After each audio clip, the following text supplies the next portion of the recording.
The night still young. You live by the gun, you gon' die by the gun. Ain't no handouts for nobody. When they ain't have shit, they ain't offer me nothing. When I'm quiet, I be thinking about killings. A lot of nigga bitch may stay in they feelings. Saving these hoes, this shit here pitiful. All these little bit of bitch my chillings.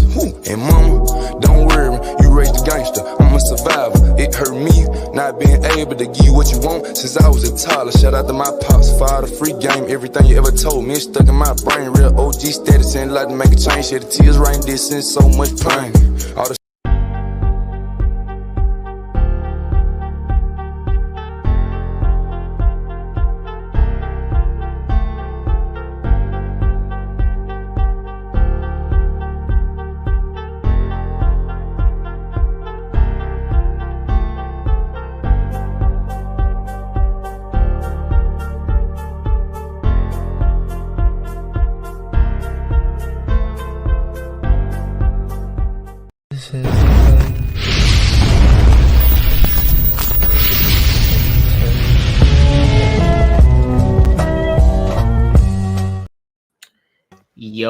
Yo, what's good, everybody? It's your boy SSJ K. The first Black 3% in the world of on this planet, and I'm back here with another stream.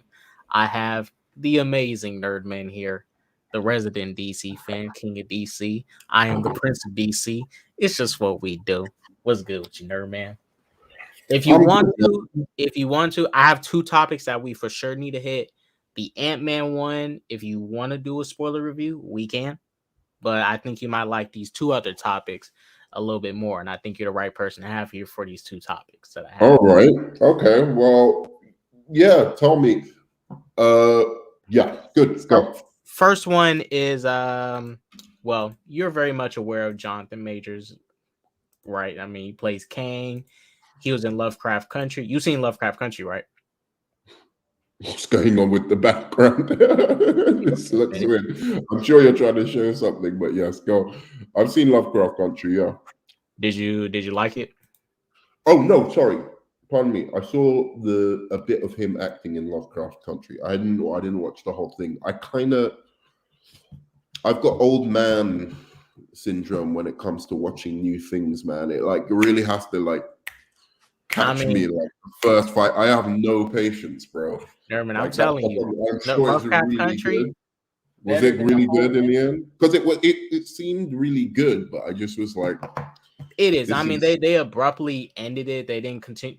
It didn't end in the middle of the season. They ended it as season 2, and they didn't continue past season 2. They ended on season 1, which had a very shocking ending. I mean, they did something that you usually don't do in TV shows. Some Game of Thrones level stuff, but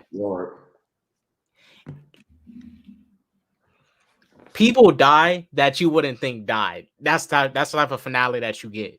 It's like not even obvious, like, oh, this person died, and it's not bad. It's like, what are they gonna do from here at this point? But yeah, no, I'd love to watch it. I'll give it a go again. I just for whatever reason, I just was like, oh, it's good, but it's too slow for me at the moment.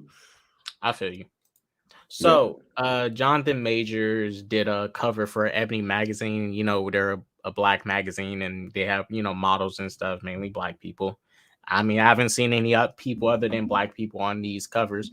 Jonathan Majors finally did his cover, and some people liked it. It received some criticism, but one tweet in particular kind of caught my eye because I was like, wow. Man, as a black man in general, you can't even get to express yourself in whatever way you want, because your own community, you have to represent your own other black people. Your own community may criticize you for trying to express yourself, and and you got other people like white people, Asian people, and many other people still criticizing you for expressing yourself. So this man put out this tweet. His name is Boyce Watkins. I don't know if he's some I don't know who the guy is, but he put out this tweet saying, "Ladies, this is how Hollywood defines black masculinity. That's why so many of your men are defeated and weak. basically he's trying to label Jonathan Majors as defeated and weak. Now, just to give some backstory for what the inspiration of this cover right here is, and I'll show you the rest of the. I mean, let's go look at the rest of this magazine. So just to let you know, his magazine is inspired by this character to the right here. It's a character from an anime who, you can see the obvious like resemblance. That's the inspiration for the cover. All right. And these are just some images and stuff from the cover and everything. I think he's a very handsome looking man. Just want to put that out there, guys. Just want to put that out there.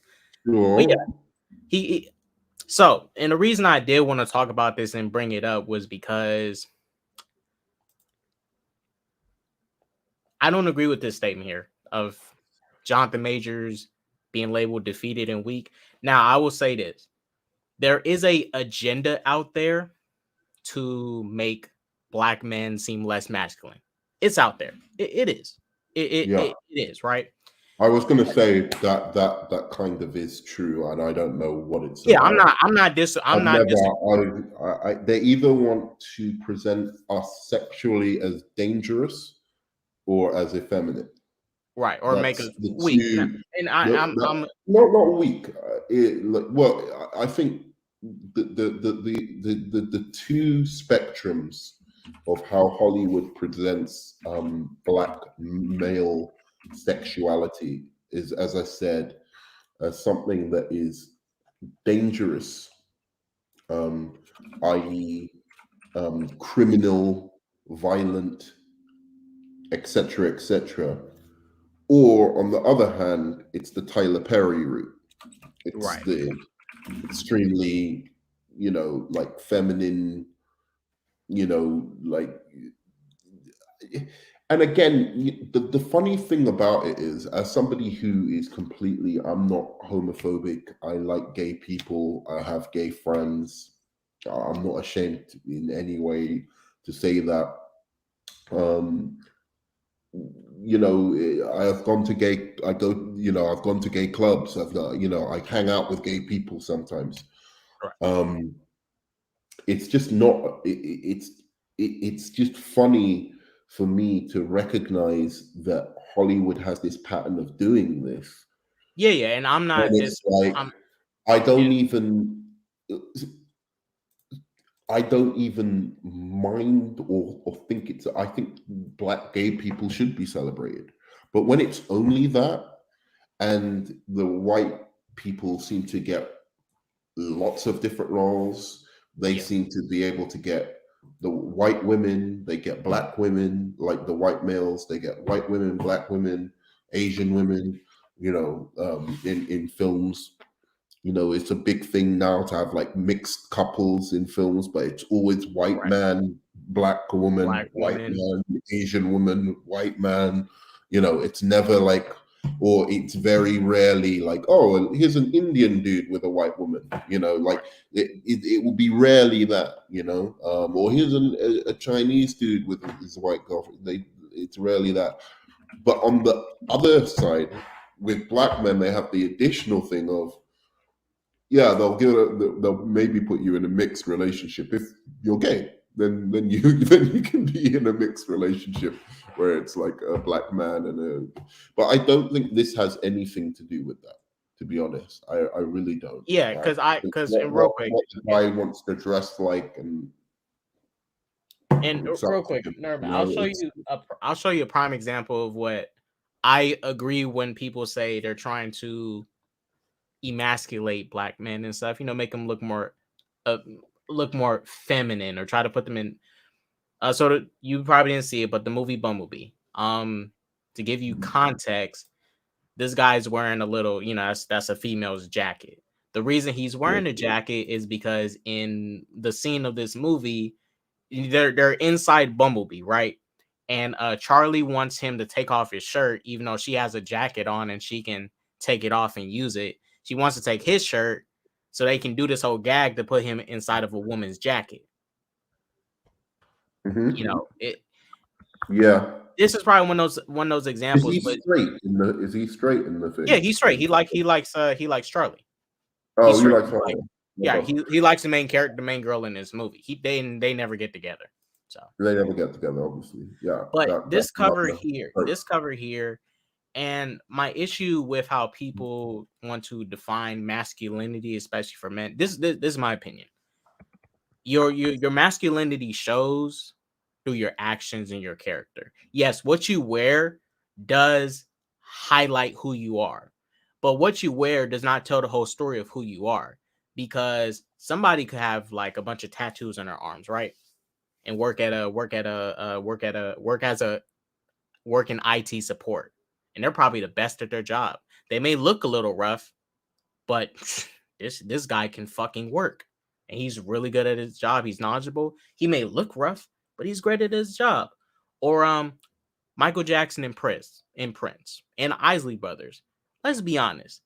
They dressed what people would call today feminine, wearing super tight pants, but that was more 80s style though.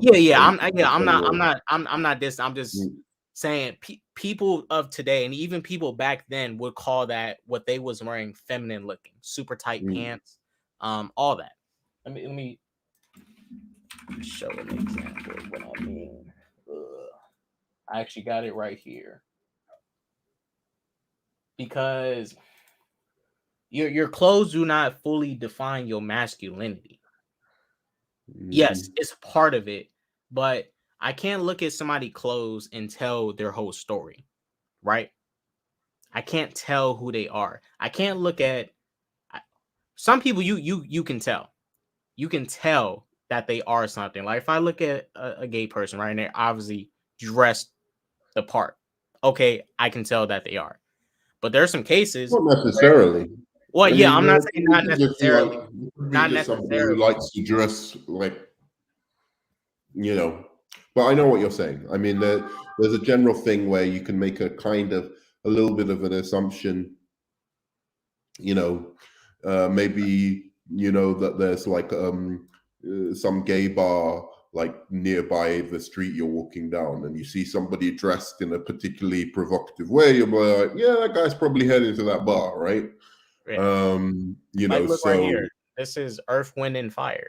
What they're wearing right now, a lot of men, even back then or today, would consider homosexual. I'm not saying, I don't know if these dudes were maybe some of them was. I don't think they was, but just because of what they're wearing, it does not take away their masculinity.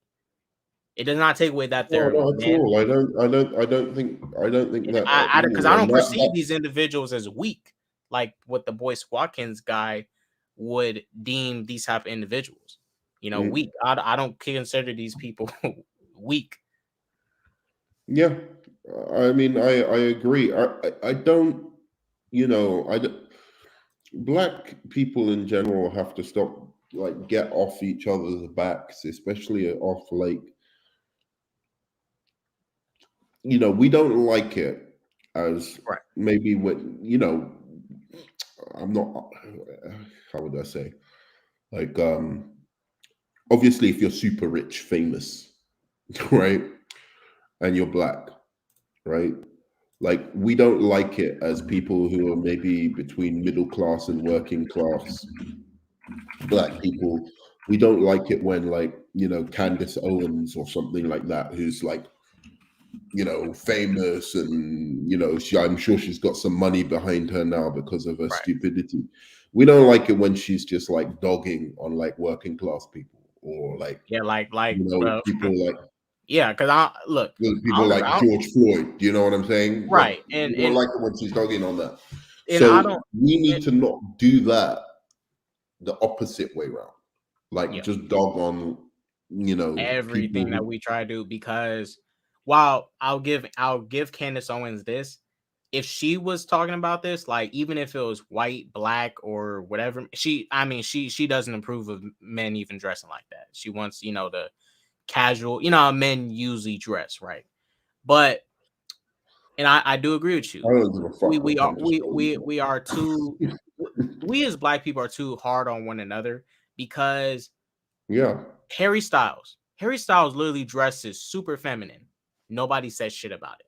He gets White praised. people He gets don't all say this anything. love. He gets praised by his own people. Yes, there's white people who bash him too, but he's Not getting more really. praise and love. Yeah, I'm not saying there aren't. There is some who bash him, and there are some black people that bash Harry Styles for dressing feminine looking. But I there's always more see it. people. There's more people that support him expressing himself. And the problem being black is that we have our own people saying you can't express yourself this way because it does not go in line with what the black community should be. And you have people that don't look like us telling us you shouldn't be expressing yourself like that because you're black.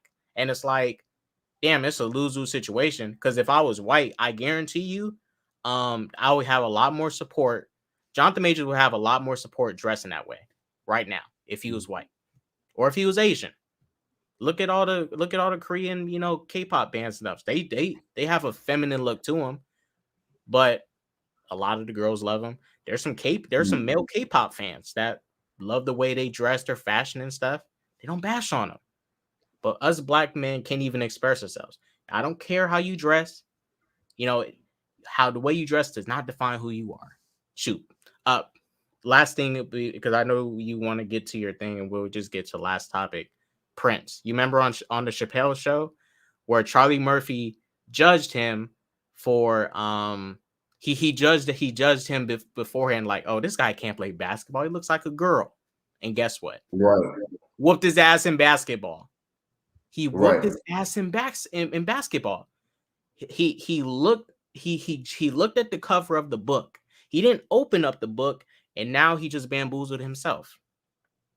Right. When you don't open up the book and you say this, sometimes you can judge something by its cover and you can kind of be right. Like, you don't have to snort, you don't have to do drugs to know drugs are bad. You don't have to, but in some cases you have to try something before you put judgment on it. Not saying with everything, but some things you just cannot automatically judge the book by its cover. You can't.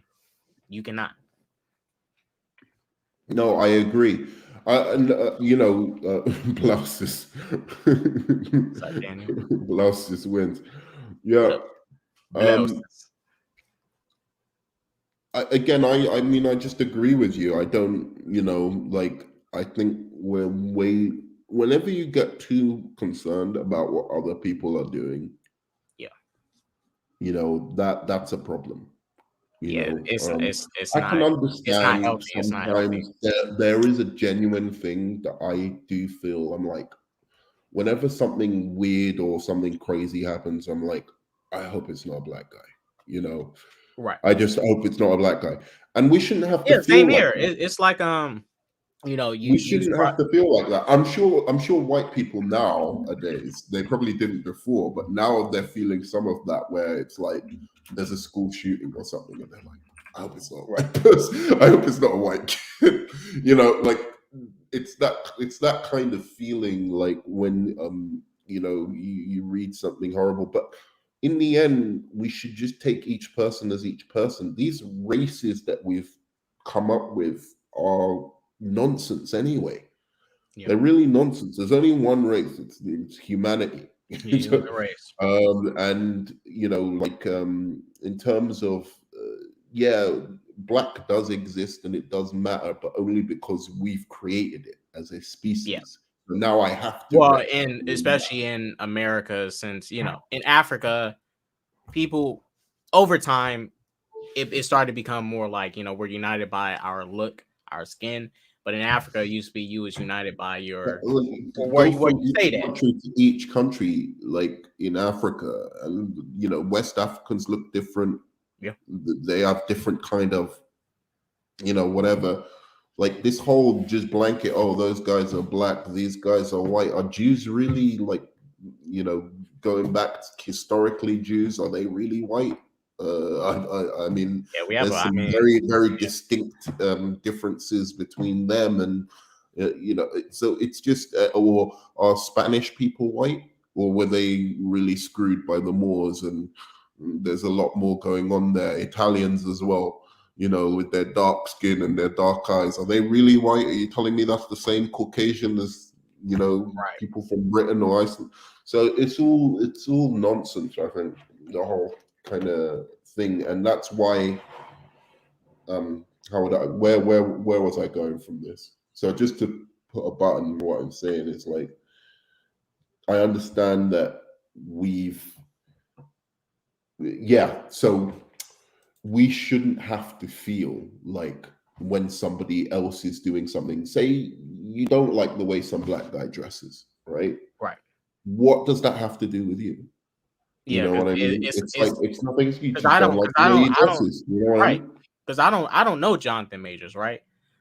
Let's say Jonathan Majors goes and I don't know, murders somebody. That doesn't reflect me. I don't know Jonathan Majors.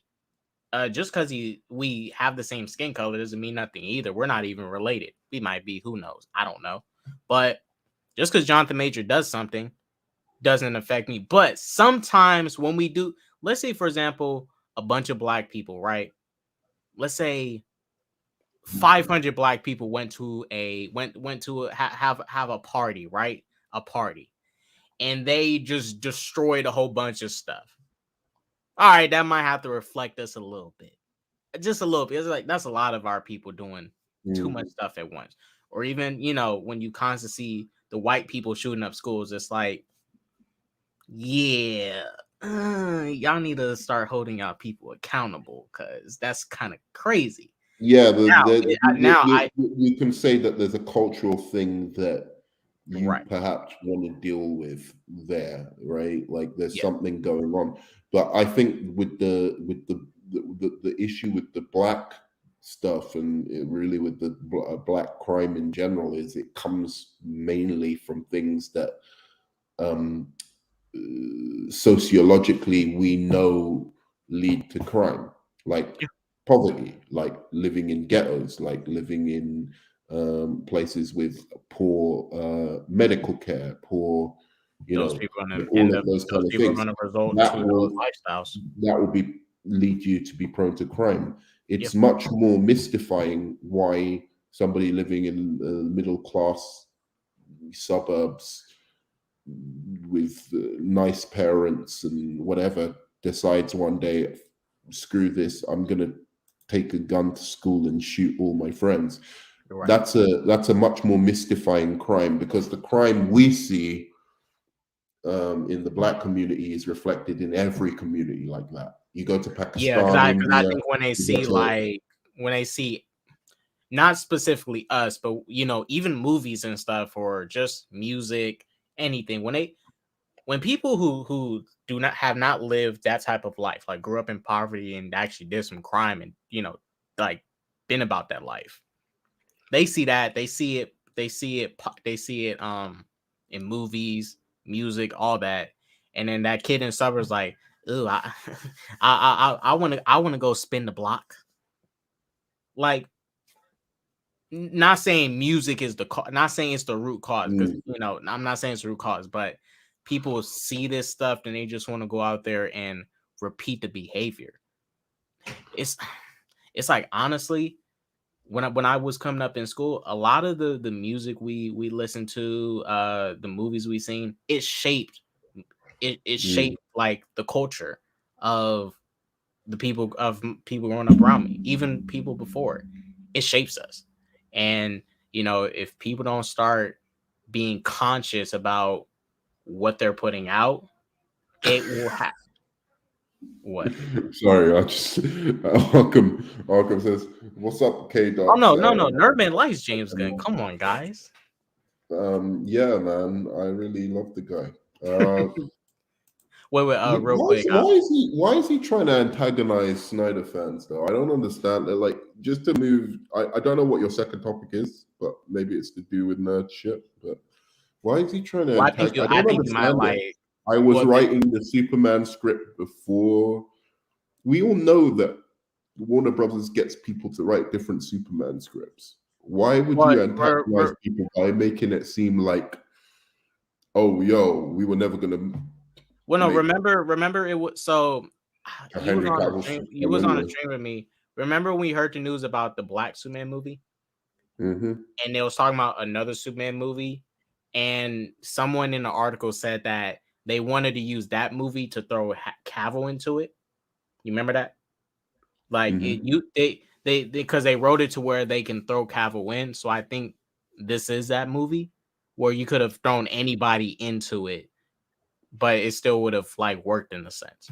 Because they said they wanted, as they said, I think it was either one of the Black Superman movies, because it was two of them. I think it was one of the Black movies or the Superman Legacy movie where they wanted to throw Cavill in instead. But that was before James Gunn got in. But this does add up that this was literally being written like a while back, because there was like 3 Superman movies that was being written at the moment for some reason. 2 of them was a Black Superman movie. One of them is still coming out, and then you got now Superman Legacy. Hopefully, the Black Superman movie is good. I don't think the Black Superman movie is coming out. I don't. Well, it's still going to come out as an Elseworld. It's going to be like the Batman and Joker too.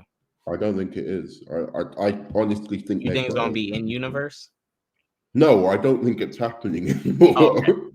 Yeah, I mean, it can still get canceled. It can still get canceled. But at the moment, it's still rumored to happen. It's not canceled as of yet. I have a question for you in the private. Yeah. I'll go ahead and put it in. I'm going to read Daniel's comment, then we're going to get to the next topic, because I want to hear your opinion on this, and then we'll get ready to close it up, because I know you got. You don't want to talk about Ant-Man? Oh, we can if you got time for it. I mean, I don't want to. I mean, that's why I came on here for, but like I thought that was what you were talking about. Yeah, I mean, we're to get these 2 topics out the way real quick, then we'll slander Ant-Man at the end, because I know you want to talk some shit about it, and I want to talk some shit about it too. So yeah, I mean, that's all I got to say on the Jonathan Majors topic. People had some disagreements with me about it, but at the end of the day, your clothes do not fully reflect who you are. Yeah, I agree. Oh, hold on.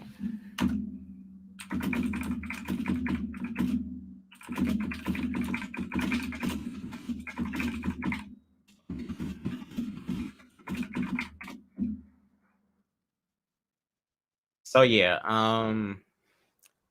as far as the Jonathan Majors thing goes, guys, I love Jonathan Majors. I think he's one of the Black actors we do need to heavily be supporting, because he's talented. He's very versatile. He's talented. And I want this guy to have all the success in the world. I want him to be not just the next Denzel. I want him to be just a great, amazing. I want him to be Jonathan Majors. Black. Because I want him to get there. He has all the potential in the world. I would have cast Black Panther. In fact, why didn't they make him Black Panther?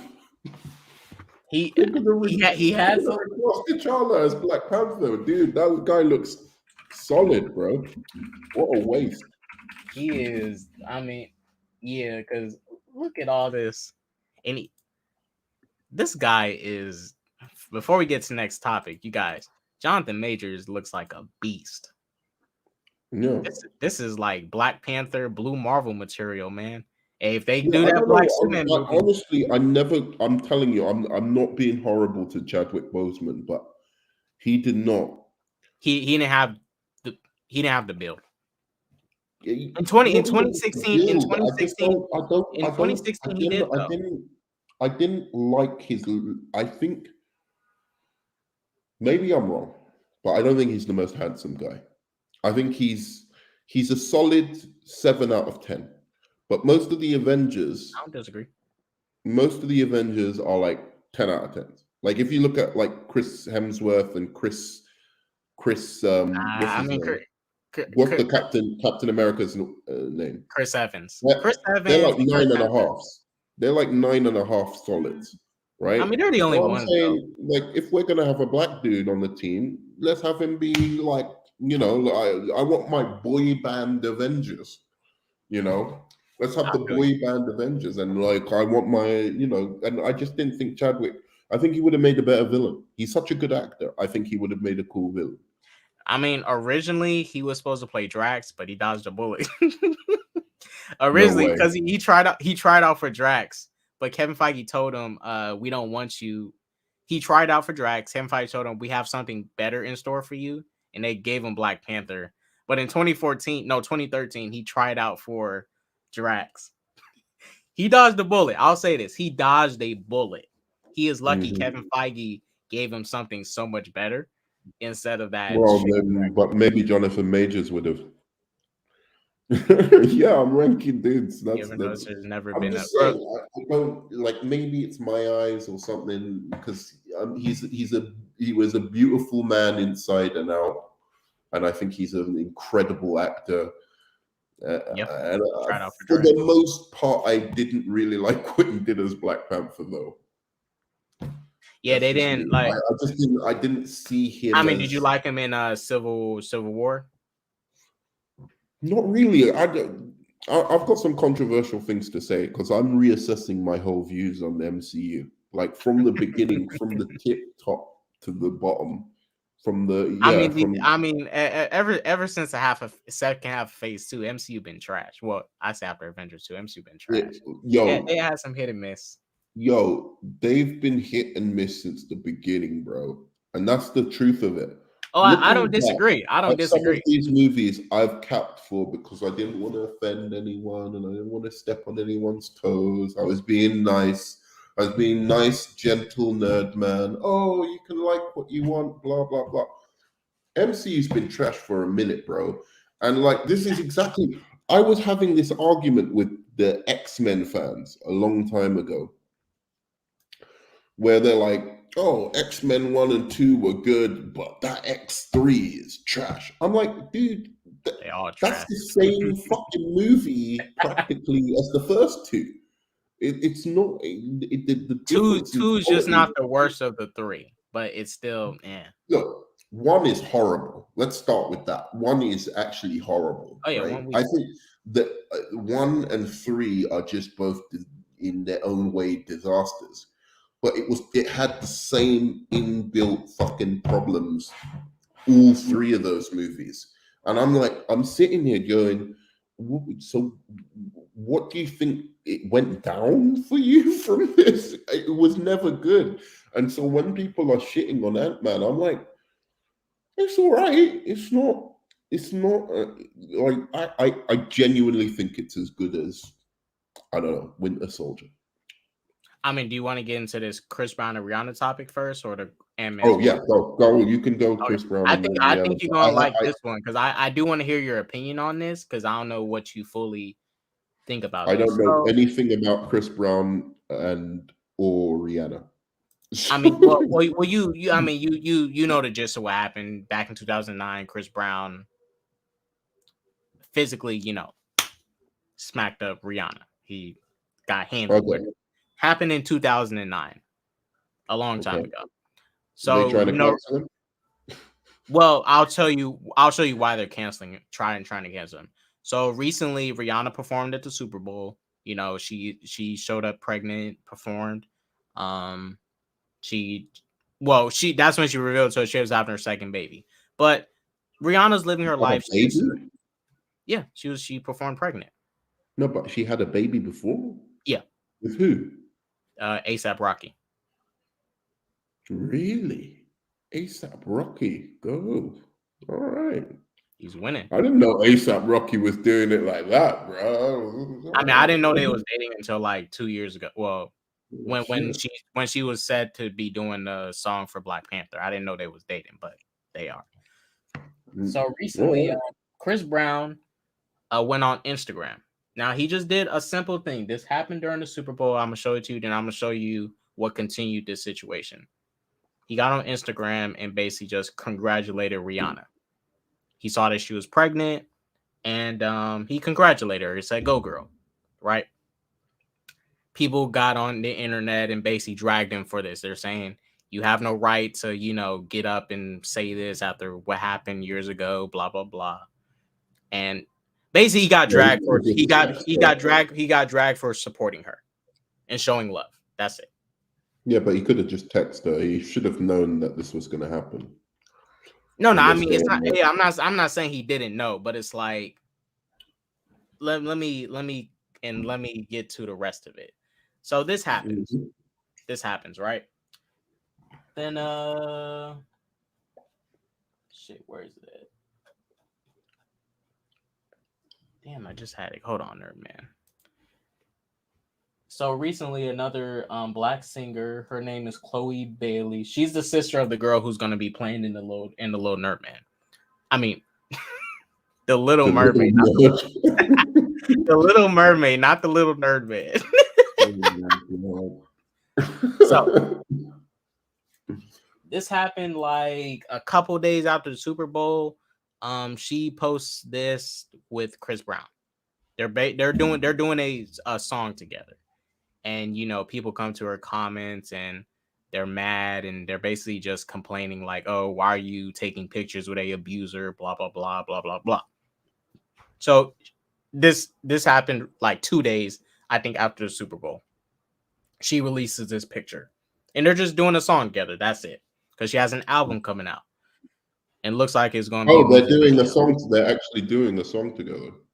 Yeah, they're doing a song On this new album. I mean, so she's forgiven him for all intents and purposes. No. This is Chloe Bailey. This isn't Rihanna. This is the sister of the girl. This is the sister of the girl who's playing the Little Mermaid. Oh, Little Mermaid. Yeah. Oh, gosh. So, yeah, that happens. And then this happens. Chris Brown gets dragged again. This person, she was on, I think, Destiny's Child or something. Some girl named Keely Williams. I don't know. She was on Destiny's Child or something or whatever. I don't know. She was doing something. She basically called him out. And Chris Brown came out and said this. So Chris Brown, this is what he said. If y'all still hate me for a mistake I made as a 17-year-old, please kiss my whole entire ass. I'm fucking 33. I'm so tired of y'all running with this narrative, you weird ass N-words are the same ones that tune in every week to see Blueface and Christian Rock beat the fuck out of each other in front of the world. But that's okay. It's entertainment. All y'all can suck my dick disrespectfully. Then he says, word cancel culture with these white artists that date underage women, beat the fuck out of their wives, giving bitches AIDS. Oh, that's right. They are your buddies. No more fake love from me. Stay out my way or get ran over. Simple as that. None of you, and I mean none of you, animals, it says something, can fuck with me. So basically, he's calling out the people that still haven't forgiven him. Not have like forgiven him, but are still mad at him for a situation happened in 2009. Now, Rihanna and Chris Brown has not really talked about the situation since it happened. Chris Brown did go to jail for it. He's out now, obviously, but he went to jail for it. Rihanna has moved on and did her things. Now she's performed at the Super Bowl. Me personally, I have to agree with Chris Brown in this situation because of this, right? I always thought it was weird how people are more mad than the victim. Because Rihanna, since 2009, has not really mentioned this again. She kind of just like moved on from it. Not to say that this does not still like mess with her mentally or whatever, but publicly, like getting on the internet, she has never really talked about this shit again for years. And this happened in 2009. It's 2023 now. She just performed at the Super Bowl. She's living her life. She just had her babies and stuff. And people are more mad than Rihanna about something that didn't happen to them. Now, I understand people that was in her situation are going to feel strongly about it because, you know, they've been there, you know, physically abused and stuff. But it happened in 2009. The victim has moved on. Now, she probably did forgive Chris. I mean, she was at the BET Awards back in 2013, listening to his music and bobbing her head. They showed her on camera, like literally, you know, listening to his song and bopping along to it. Like she was, you know, if she wanted to, she could have got up and left. Like, oh, I'm not going to listen to a song. She sat there and listened to it. I'm not saying that it justifies anything, but if she was still hurt by this, she wouldn't have sat at the BET Awards listening to it. Apparently, Daniel Martin says Rihanna did a song with Chris Brown after the incident on Rihanna's album. Which, wait, yeah, Daniel, what song? I didn't know that. I probably heard the song, and I probably just don't remember it. If the guy was 17, okay, yeah, it gives me a little bit more tolerance towards him. Being famous at that age, probably drugs and alcohol in the mix. I wouldn't have done something like that, but yeah, same. I wouldn't have done that either. But it's like I know I could have done something. Right, and just with a dude or something like that, you know, like right, and just to give it a little bit, just give a little bit more context, man, just to add more to it. There's a video about it. He talked about it. He talked about what happened the night before, what he hit from his perspective from the night before, and there was a moment they had a fight in a car. He was driving, and Rihanna was hitting him and stuff, and you know. I'm not saying it justifies what he done, but I look at this and I'm like, man, they both could have died that night together. You're driving and stuff. You're like physically fighting each other. They both could have died that night. Now, it does not take away that Chris still took it too far. You still took it too far. But this is my personal belief, right? Because this isn't like a rape situation. This is he hit her. I think you can forgive somebody for hitting you, right? No matter how hard it, I think you can forgive somebody for hitting. And if Rihanna has moved on and forgiven him for it, she's moved on about it, right? I think you can forgive somebody for hitting you. Now, if Chris went like I just said, extra, like rape her and shit and all that, yeah, you took it too far. Well, that's unforgivable. Yes. Yeah, that's like unforgivable. Like there's things that's unforgivable. It's not about like forgiveness or not. It's about like it's none of it is none of my business, obviously, by definition. But not like, oh, I care. It's like you shouldn't like put your hands on a woman. You shouldn't hit like a woman in general. Right. Like it's just not unless they that's how I was brought up. But the thing for me is like his age as well. Like if he was in his 20s, 25, something like that when he did it, I might have less sympathy for his situation. But to be defined by something you did once when you were 17, if it was something that he did over and over and over and over again, that's what I presume he did. This happened once. I mean, some stuff happened to this Karuchi train girl. I remember this situation, but from what I remember, he didn't even go to jail for this. So he hit somebody else. I mean, I don't know the full story of this Karuchi train girl. I just remember that there was some shit going on between both of them. But I mean, I didn't even look that deep into it. The problem is that if you're talking about a pattern of behavior, then he's not likely to change. Abusive men don't change. I'm not saying you can be somewhat abusive when you're high off your all the time and you're doing lots of drugs, and that can change somebody's behavior, and then after they come out of that, then they're not like that. But if it's just something you do just generally, like when you're then you have a violence issue that I don't think can be remedied. But again,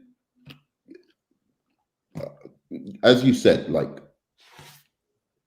happened when he was 17. If he's done stuff like that, other stuff I think like he was that, 20. I think he was 20 at the time. I think he got known better. He should have known better than to tweet out in this day and age.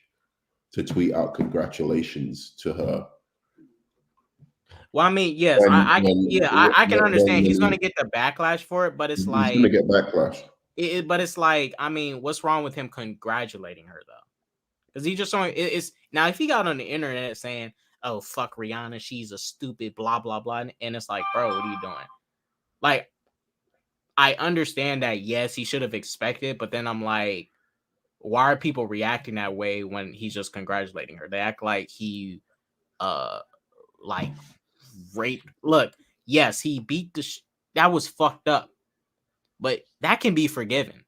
There's been many times I've gotten into fights with people, bad fights, and we're I'm friends with some of those people till this day. Yeah, but it's a woman.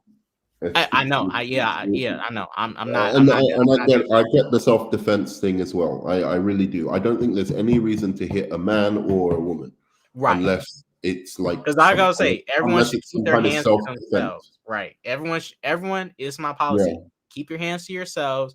And if you get hit, if you get hit, now there's people that take it too far, like what Chris Brown did. But think before you do. Do not hit somebody and then be shocked when they hit you back. Don't be shocked. Right. I mean, the best thing you do is get ready to defend yourself. Put your dukes up, as they say. Yeah, I mean, I see it definitely like that. It's just that it's messed up. I saw some photos of her a long time ago of what she looked like after. I just don't know enough about the guy or what he's done since or how he's apologized or if he's apologized or any of that. But I do know. I think from the history, put it this way, they might have made up with each other. I don't think there's any need to go around harassing the guy, but I don't need to engage with him after he's done something like that.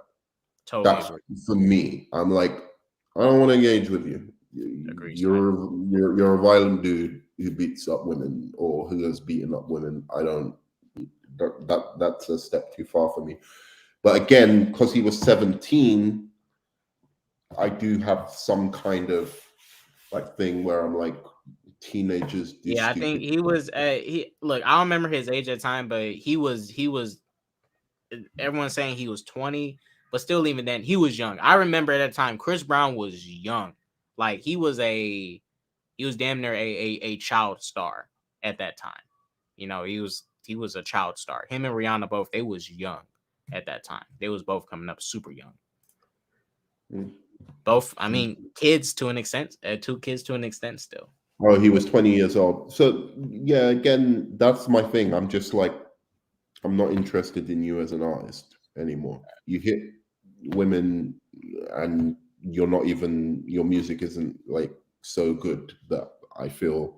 Hey, Chris Brown makes good music. I don't get. No, I'm just saying, like, hey, that boy can sing. There's people where you're like, oh, it's such a shame that he did shit like that. Like, if the Nirvana guy, right? For me, if the Nirvana guy had have done something like that, I would be like, or Michael Jackson or something. Well, Michael Jackson's a whole other.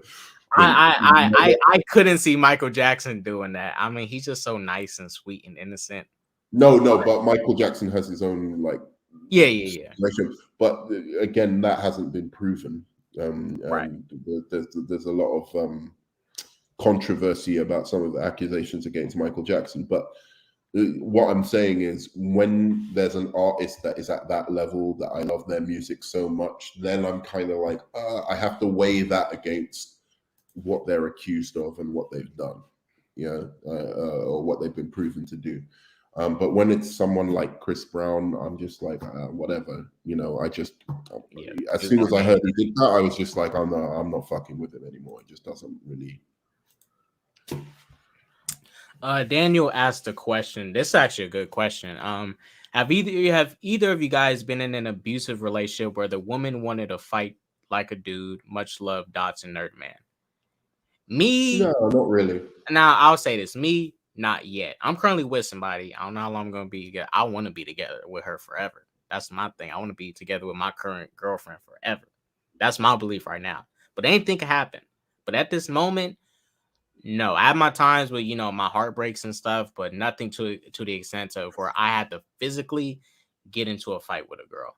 I think I've not had a fight with them, but I've had to stop them from hitting me, but not like once, not like a consistent thing. And so I just was like, okay.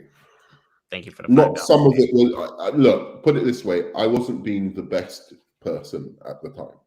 Right. And so they did express themselves by, you know, doing the whole thing of like trying to hit me, and I just stopped them. No, I'm not laughing at that because I have a story. I have a story real quick. Go ahead and finish yours, Nerdman. No, I was just gonna say, but that I don't think that really constitutes an abusive relation. I had a conversation a long time ago with, I think, Ashley or something, and she was saying, no, that's super abusive and blah, blah, blah. And I'm like, it's context. Like, if you knew the person, you know that they're not violent and they're not, right. You know, they're not everything is really that way. They just lost, you know, patience with me at that point. And some of it, it's not like I was completely innocent. I didn't do anything violent, but I was being, you know, a dick, basically. So, you know. Hey, and look, I'll say this because it takes a lot of people to be honest about even their faults and how a relationship falls out. Because not a lot of people will say what the other person did, but not what they did. And it's not always, you know, not to blame the victim of the situation, but sometimes people don't admit their faults that they may have had. Because there's a lot of times there's faults on both sides on why a relationship falls out. It's faults on both sides of it a lot of times, but a lot of people don't like to admit their faults. They like just admit the other person's. So to make them seem like the good guy of the situation. But I have a quick story, guys, before me and Nerdman get to slander the MCU. And I got to show one last thing. It was like more than 6 years ago. It was before I moved here to SF. I came out here to visit my brother and stayed with him for like 2 weeks. It was almost a month. And I was hanging out with a bunch of the neighborhood kids and shit. We went to the park. It was me and these two other dudes. There was these girls there. It was 3 of them. We was trying to, like, you know, we was trying to mac on them. We were trying to mac on them. And we was like kind of messing with them, kind of fucking with them, but not like nothing.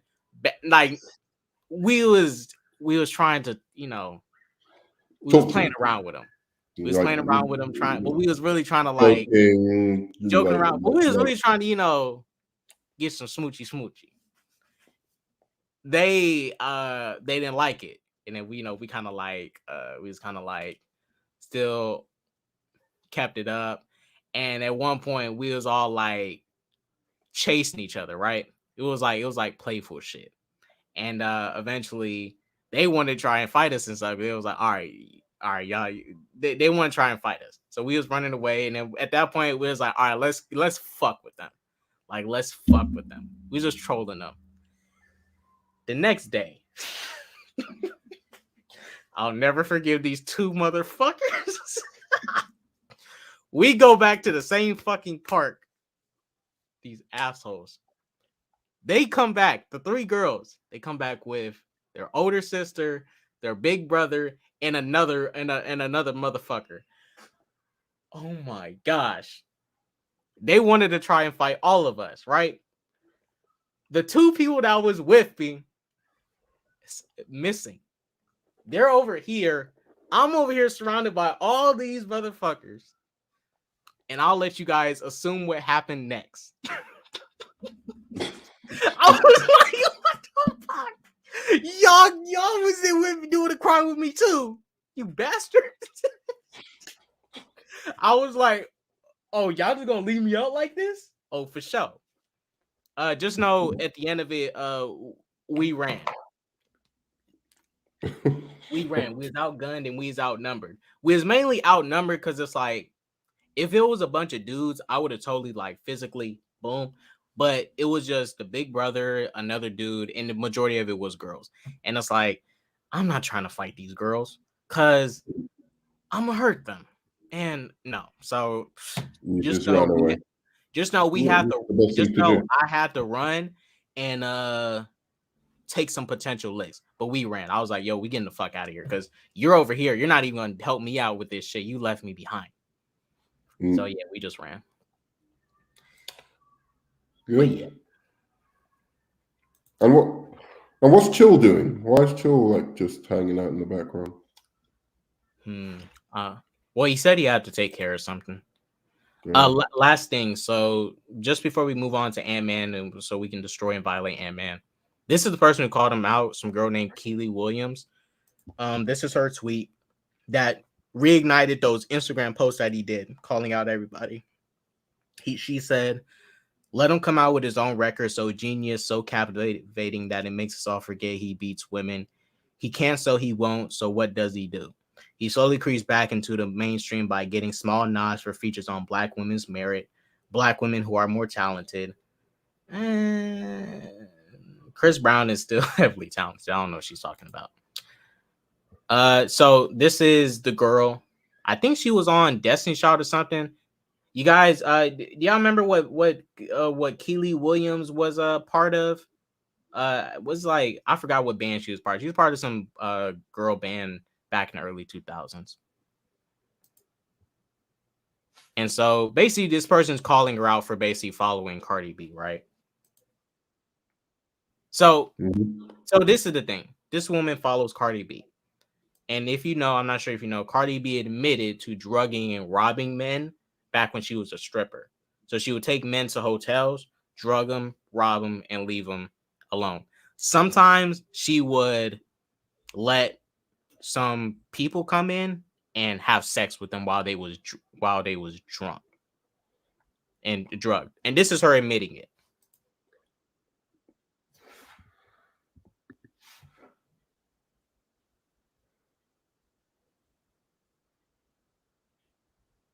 Oh, she was talking to about Chris Brown. No. So she was on Instagram Live. This was a while back. Cardi B was on Instagram Live. But Cardi B criticized Chris Brown. No. The girl Keely is criticizing Chris Brown, right? This is she started criticizing Chris Brown. That's why he came out on Instagram and said what he said. But she follows Cardi B, who, you know, is doing this nonsense and blah blah blah. Who basically proudly admitted to drugging and robbing men and stuff. I'm not trying to make this a men versus women thing, but it's like, you know, you can't. It's like this, and people have their biases. You can't support Cardi B, but then hate Chris Brown because it's like they're both just as bad. You know, they're both just as bad. Yes, Chris Brown beat up Rihanna. Cardi B used to drug and rob men proudly, and she's walking scot-free. She never went to jail for it. She admitted it. Never went to jail for it. Never been charged or whatever. And she's walking scot-free.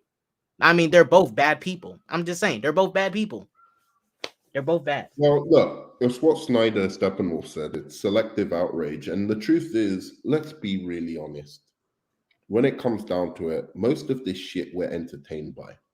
Even when we hear about like fucking crazy shit happening, like serial killers and all of that kind of stuff, what do? We make TV shows out of it because it entertains us. We do the Dharma TV show and go, oh man, the victims. It was all so awful. And I'm sure some people do feel like, you know, and I do as well. I hate that it happened to these victims, and I want to see all of the, you know, the way the system let those victims down and stuff like that, all of that. But in the end of the day, the reason we're fascinated by it is because it's like something not boring happened, and so much of life is boring.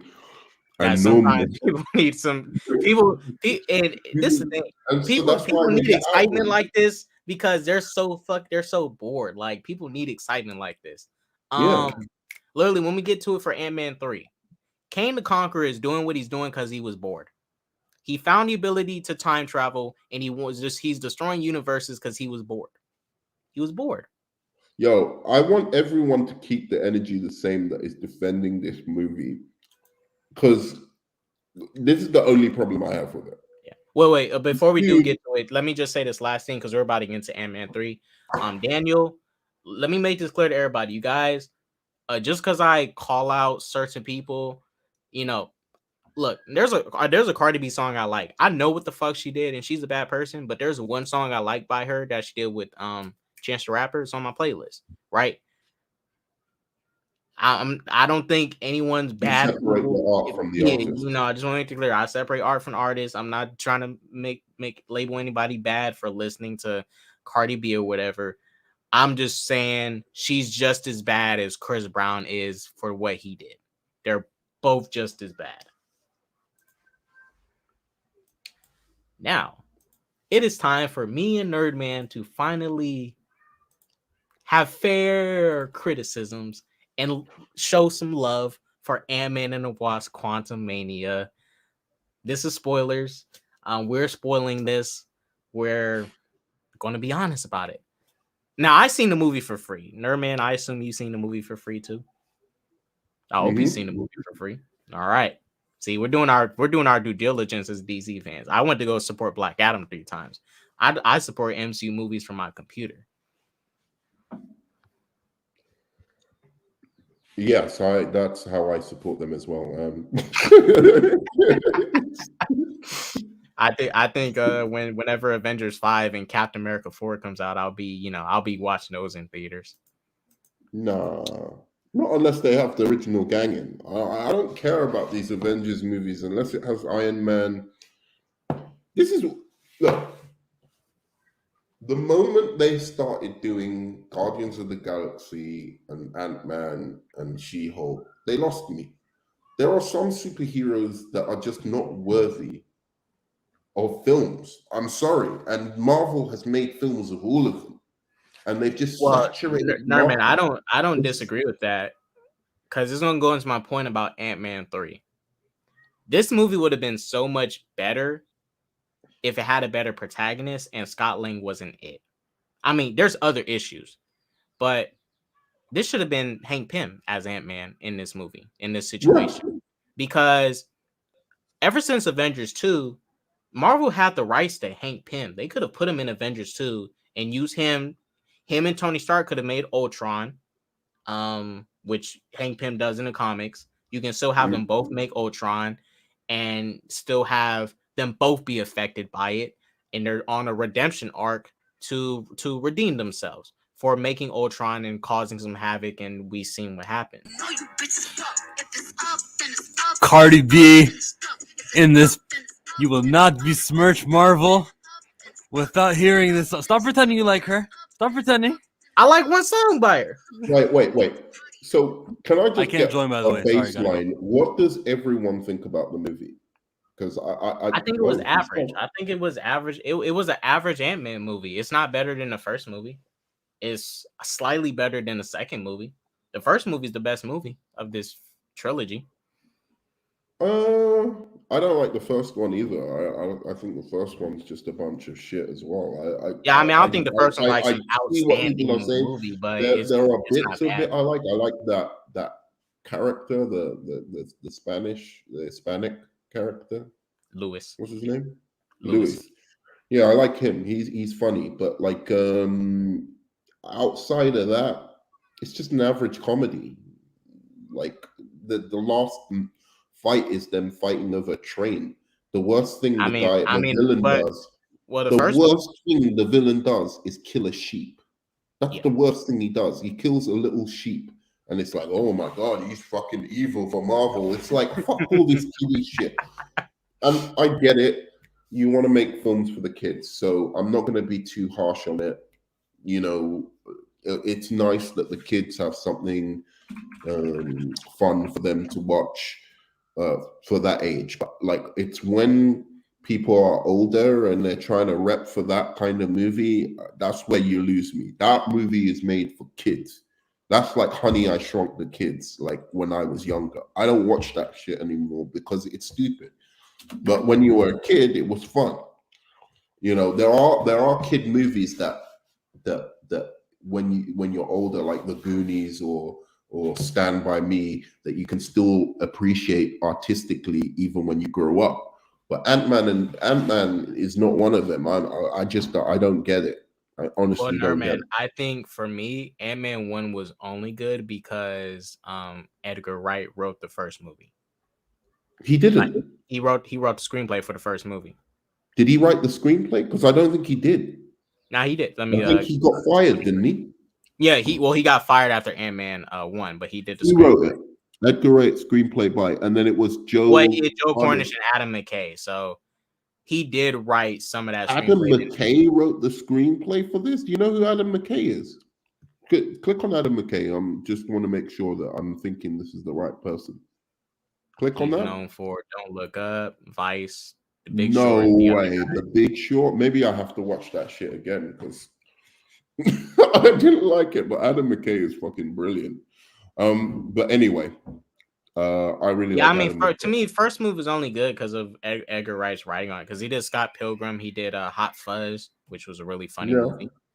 You know it. For me, with Ant-Man, those films are much better. Oh yeah, I agree. They're much funnier too. With Ant-Man 3, Jonathan Majors did, as an actor, he was the best actor in the whole movie. As a character, and this is my problem with how Kang is portrayed in this movie, I do not believe that this character killed thousands of Thors from different universes. After watching the ending of this movie, I can never believe that this individual killed universes, thousands of universes, but got beat by an army of ants. Because I'm telling you this, if you took Infinity War Thor and put him in the position Kang was in, he would have let down a thunderbolt and killed all the ants. One shot. All those ants would die with what one happened thunderbolt. to his power where in the beginning he was just moving people around? Like he had telekinesis? Then there was one point and in then the movie afterwards he didn't have telekinesis. Yeah, if you remember the movie, and if you remember, there's one point in the movie he stopped time. Remember, he stopped Janet in time and froze her. Yeah, and then she just made her walk. Like yeah, those powers. What happened to those powers? I don't know. It's know. just all over the place. The power scaling and it's nonsensical. And I think this is the worst MCU. I think this is the worst in Thanos' power scaling. I think this is worse than Thanos' power scale in Infinity War. This took it to like the next level with the bad power scaling. This was horrible power scaling. But they'll justify it because it looks cool, like kind of, because it's all just a CGI sludge fest. It's like, the candy and whatever, and it looks kind of cool. So, let's just forget about any kind of making any kind of sense. We're gonna talk about this. And by the way, are we now on the 10th reason for the multiverse in the MCU? Because there's the Doctor Strange magic that creates the multiverse. There's the stuff from Loki. There was the backwards time traveling in Endgame. How many other reasons are there going to be for the multiverse? I don't know. And so first it was No Way Home, Multiverse of Madness, Endgame. Now this.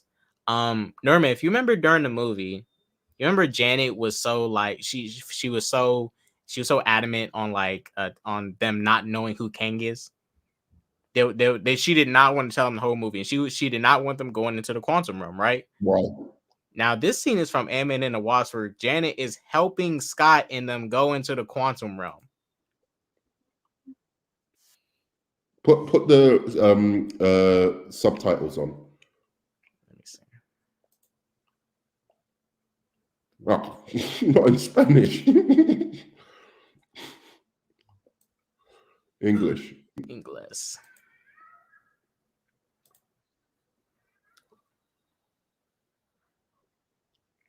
Hold on.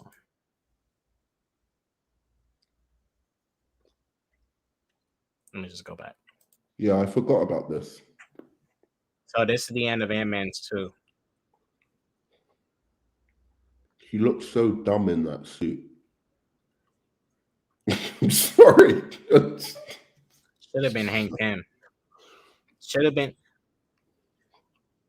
like, and just to, and this is why why Janet was literally helping them in Ant-Man 2 go into the quantum, and they're going into the quantum realm. Now they're getting some energy particles, but they're going into the quantum realm.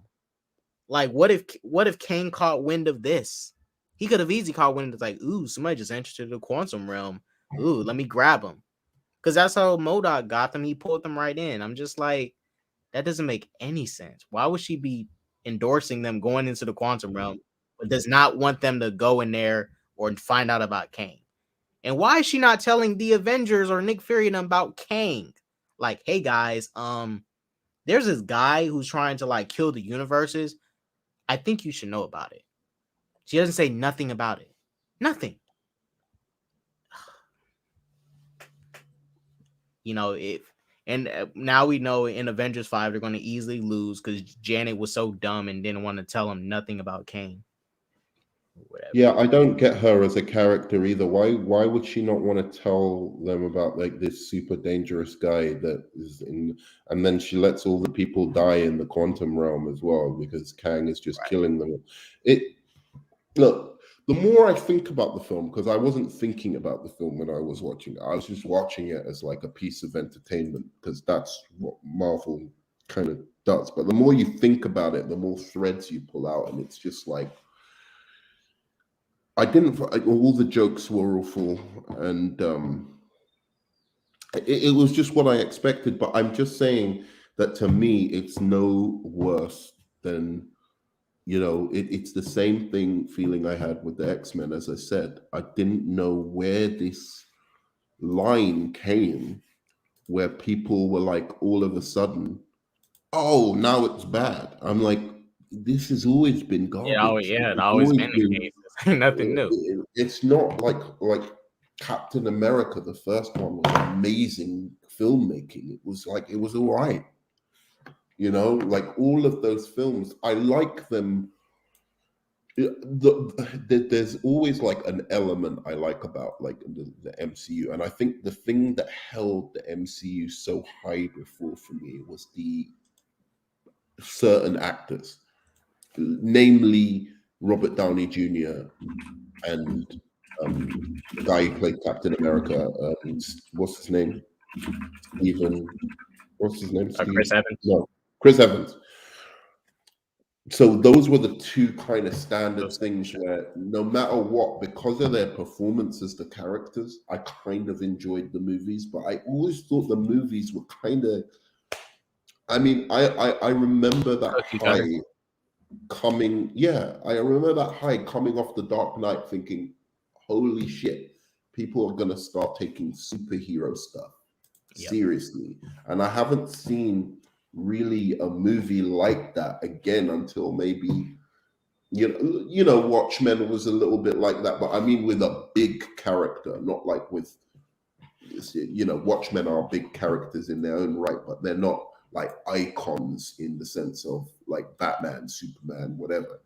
I want to see more of that because I think, again, I've said it, I think there's some fatigue going on with these superhero movies. I'm looking at these trailer, how many people views these films are getting in their trailers, like The Flash. I think that was an excellent fucking trailer. That trailer would have blown up 5 years ago. If that trailer was 5 years ago, that trailer would have been like on, you know, 100. I mean, it got over like 97 million views altogether. Did it? Yeah. I mean, you if you account the YouTube post, Instagram, TikTok, all of it, 97 million views altogether. Oh, okay. And what did? Okay, then that's good. Then what? Because I was looking at 10 million views on there, or 13. Yeah, I mean that's YouTube. It's like with DC fandom, right? When they calculated everything, tying in all the YouTube views, and you have to count in people like doing live streams of it and covering it for people, those views too. And DC fandom last year was like, it got over 70,000 views, including TikTok, all these other 70,000 or 70? 70,000. It was over 70,000. Oh, okay. But yeah, I mean, I was looking at Fast and Furious and that Fast X or whatever, and that had more views than The Flash and Guardians of the Galaxy. I think combined, because it was 30 million and Flash had 13 million and Guardians had like 10 million. So I'm just like, they've been doing the same story over and over again, and it's just I like some of that story when applied to certain characters, but if you keep doing they're that, doing it for every, like Ant-Man 3, for one, like I said, Scott Lang was wrong Ant-Man to use, and it just pains me how Marvel gets some excuses for not having a universe altogether because they didn't have rights to characters. But you had Hank Pym, you had characters that could have been built up since your first two phases, and you didn't put them in the proper places to be where they should be at. And you gave us a very cookie cutter back and forth. Like this movie was the case. You know, people in Dark Knight say that Christian Bale's Batman was so weak, but Heath Ledger's Joker was so amazing.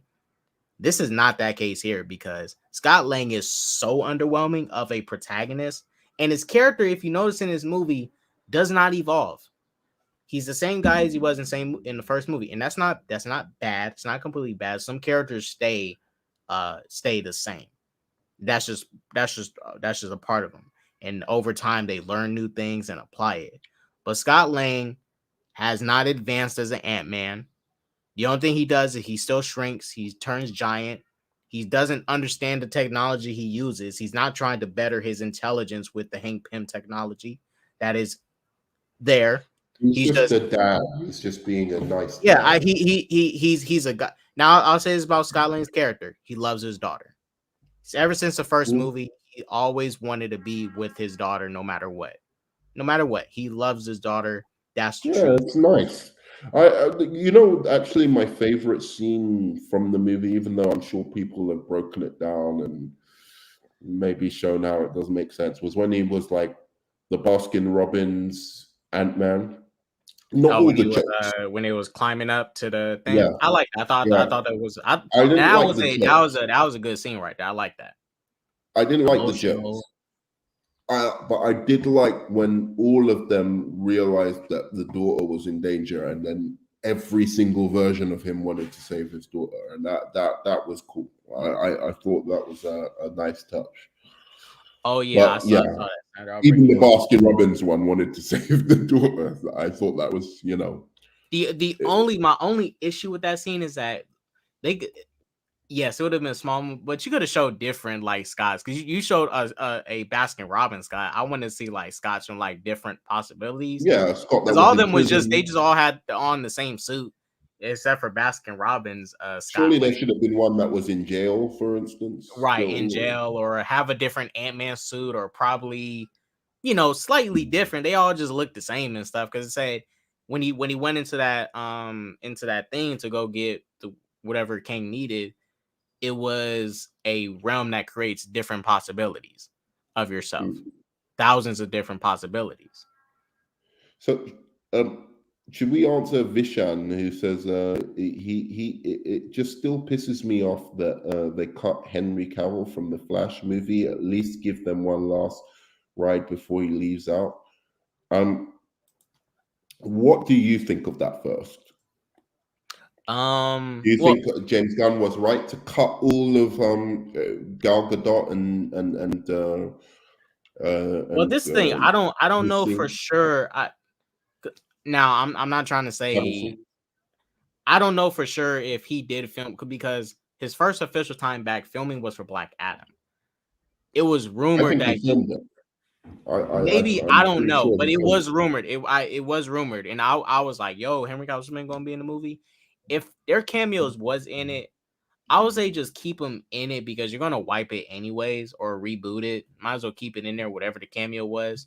I don't think Henry Cavill would have had a big part in the movie, but if you had a cameo, just might as well keep it. Because Linda Carter, Wonder Woman, is also rumored to appear in this movie. So is some and it's also rumored that old footage of Christopher Reeves will be used to show his Superman in this movie. Yeah. So So that's what I'm saying. Like, if it was integral to be part of the movie, I don't know what James Gunn is doing, coming in there going, let's nix that because we're going in a different direction. It's like, you're going in a different direction. Let the movie maker make his movie. Don't come in there with your grubby little studio hands and change things about the guy's movie. It's not even for me, like, out of some massive love for Henry Cavill or Gal Gadot, who Gal Gadot I do really like. Henry Cavill, I like him in Justice League. I mean, we are gonna see her. Now, this is not spoiling because it was in the trailer. Wonder Woman is gonna be up in this movie though. Let me show it real quick. Let me just show something from a real good movie coming up. They show Wonder Woman's gauntlets in one of the scenes in this trailer, so yeah, she gonna be in this movie. I think that scene when Billy's talking in that room that looks like a club. I think that's when he's going to go meet Wonder Woman to like seek some guidance or whatever, talk to her because she's a god too. Probably get some insight about, hey, how do I defeat these people? Blah blah. Or can I get some help? Like, what's up? Yeah, she should be in the third act. I would love that.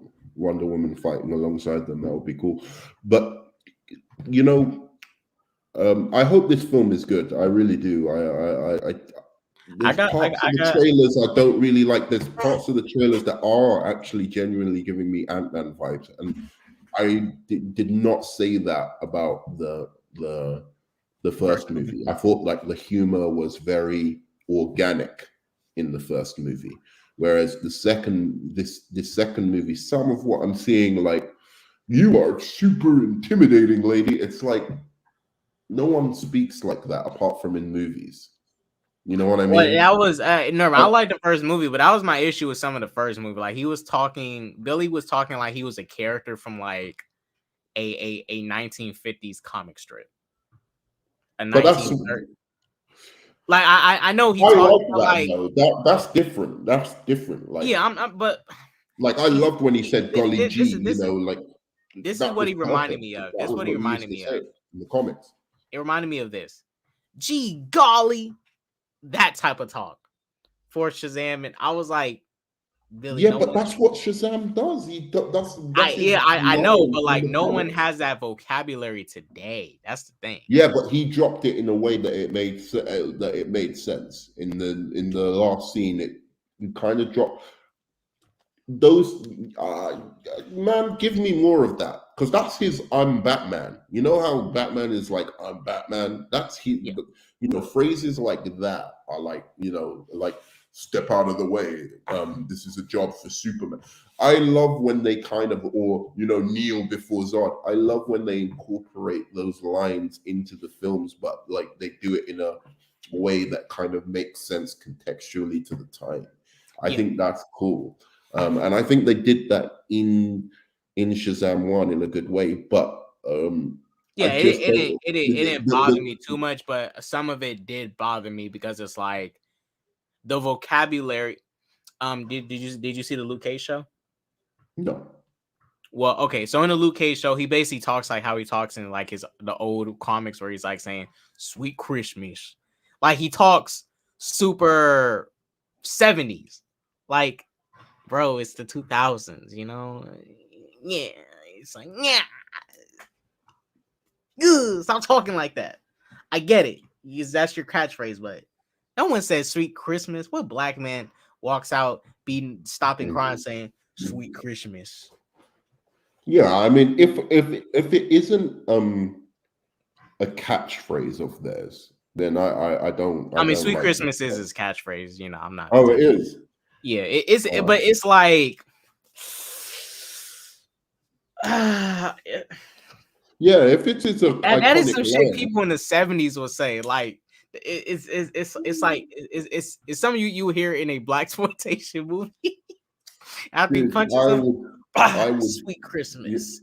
If Wonder Woman in like like say I'm watching the next Wonder Woman film or whatever, and she says, "Hella help me," or Hera, help me. I'll be fucking that's her line, you know what I mean? Or like Oh no, hey, Nerman, hey, you know, like yeah, hey, I don't disagree with you because in Endgame, I needed Thor to say for Odin for Asgard, like as a battle cry when they go into war. I was waiting for Odin for Asgard, and he didn't say it once. I'm like, bro, say yeah. it, Or say it. Avengers Assemble. Come on, man. That was actually a genuinely good moment in the film. Even though it didn't make any sense because they'd already assembled. I don't know how they all heard Cap because when he said Yeah. Avengers, he said it loud. They just said assemble super low, and I was like, I guess they all got Yeah, that I hate that. It was That's generally what I'm bad. saying. That was a was badass fan moment. service, but it would have been nice if the whole film wasn't stupid. But because the whole film was stupid, it made that moment for me. I'm like, oh my god! He says Avengers Assemble, and how are they even going to hear him in all of this? And they've already assembled. It's like, isn't he supposed to say Avengers Assemble when it's like they're coming out of different places and then they assemble together? It's like Avengers Assemble.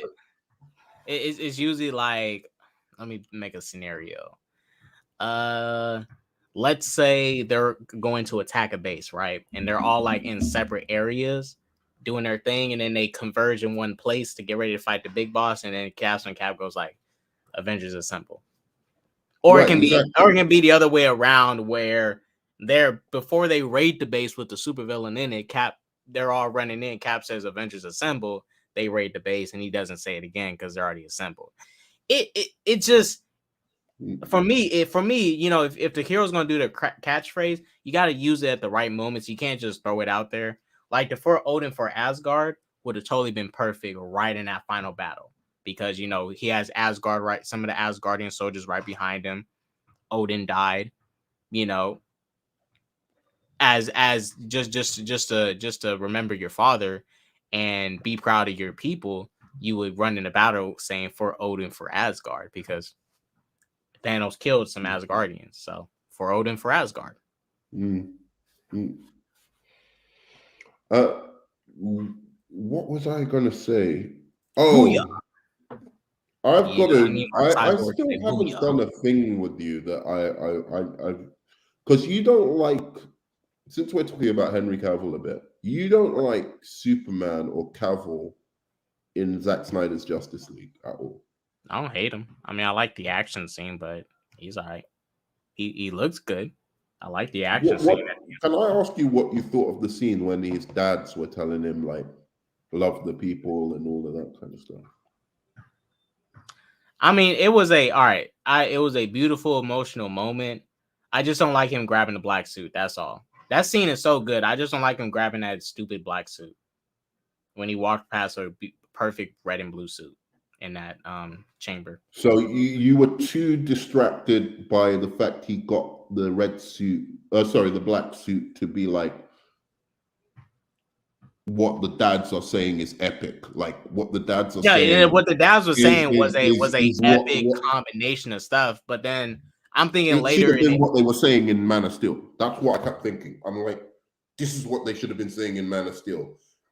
The whole DC universe would be on top of the world, and MCU would be popping off, and DC would be popping off. If one thing had have happened in Man of Steel, that is the stuff that he says in Zack in the Snyder's Justice League he's film. actually supporting If his that was son. in Man of Steel, yes, so much better. We'd be on a totally different track. But yeah, I thought the scene was a little beautiful scene. Just that black suit, that was dumb. Because later in the movie, it's not it. Because later, because it's just useless fan service. That was useless fan service. It's as much fan service as Captain America saying Avengers Assemble at the point he did. No. You think that's Captain America saying Avengers Assemble was not useless fan service. How was that not useless fan service? I don't get it. The black suit was useless. The black suit was just as useful as Wonder Woman's Golden Eagle armor in Wonder Woman 84. That's how useful it was. Yeah, but I mean, to be fair, if that film was better, which Zack Snyder's Justice League is way better than Wonder Woman 84. Yeah, I'm not disagreeing. And she wore the golden suit for no reason and then did an epic action scene with the golden suit, I'd be all right. Yeah. I'd be all right. I'd be like, that's cool. I never thought I'd ever see Wonder Woman in the golden suit, like as a Wonder Woman fan, like kicking ass. But the problem is she didn't do shit. Because Nerman, the thing for me with the black suit, it's just it's useless. Why is he here? It's not here to heal him. He came back at full power. He doesn't need a heal. So why is he here? But he just wanted to wear black. And you accept that maybe he just wanted to wear black.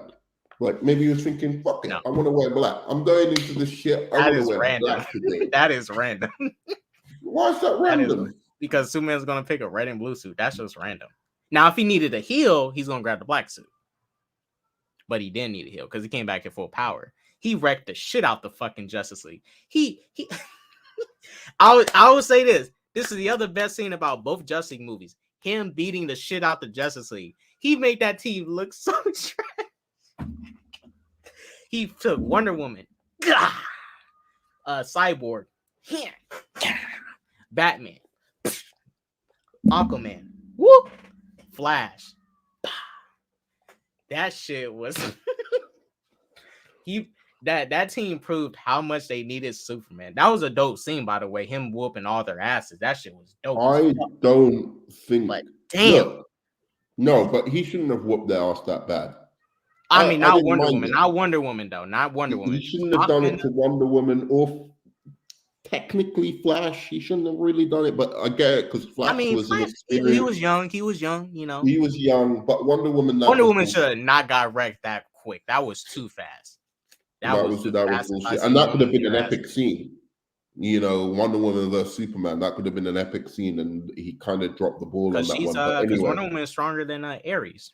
She one-shotted him in Wonder Woman 2017, and we saw what Ares did to a dark side without the full Omega powers. You know, look, she was handling Doomsday. So why she can't take a couple of punches from Superman is beyond me. I mean, it was just ridiculous. Because even Superman was struggling with Doomsday too. Superman was struggling with Doomsday. She was handling Doomsday. It didn't make any sense.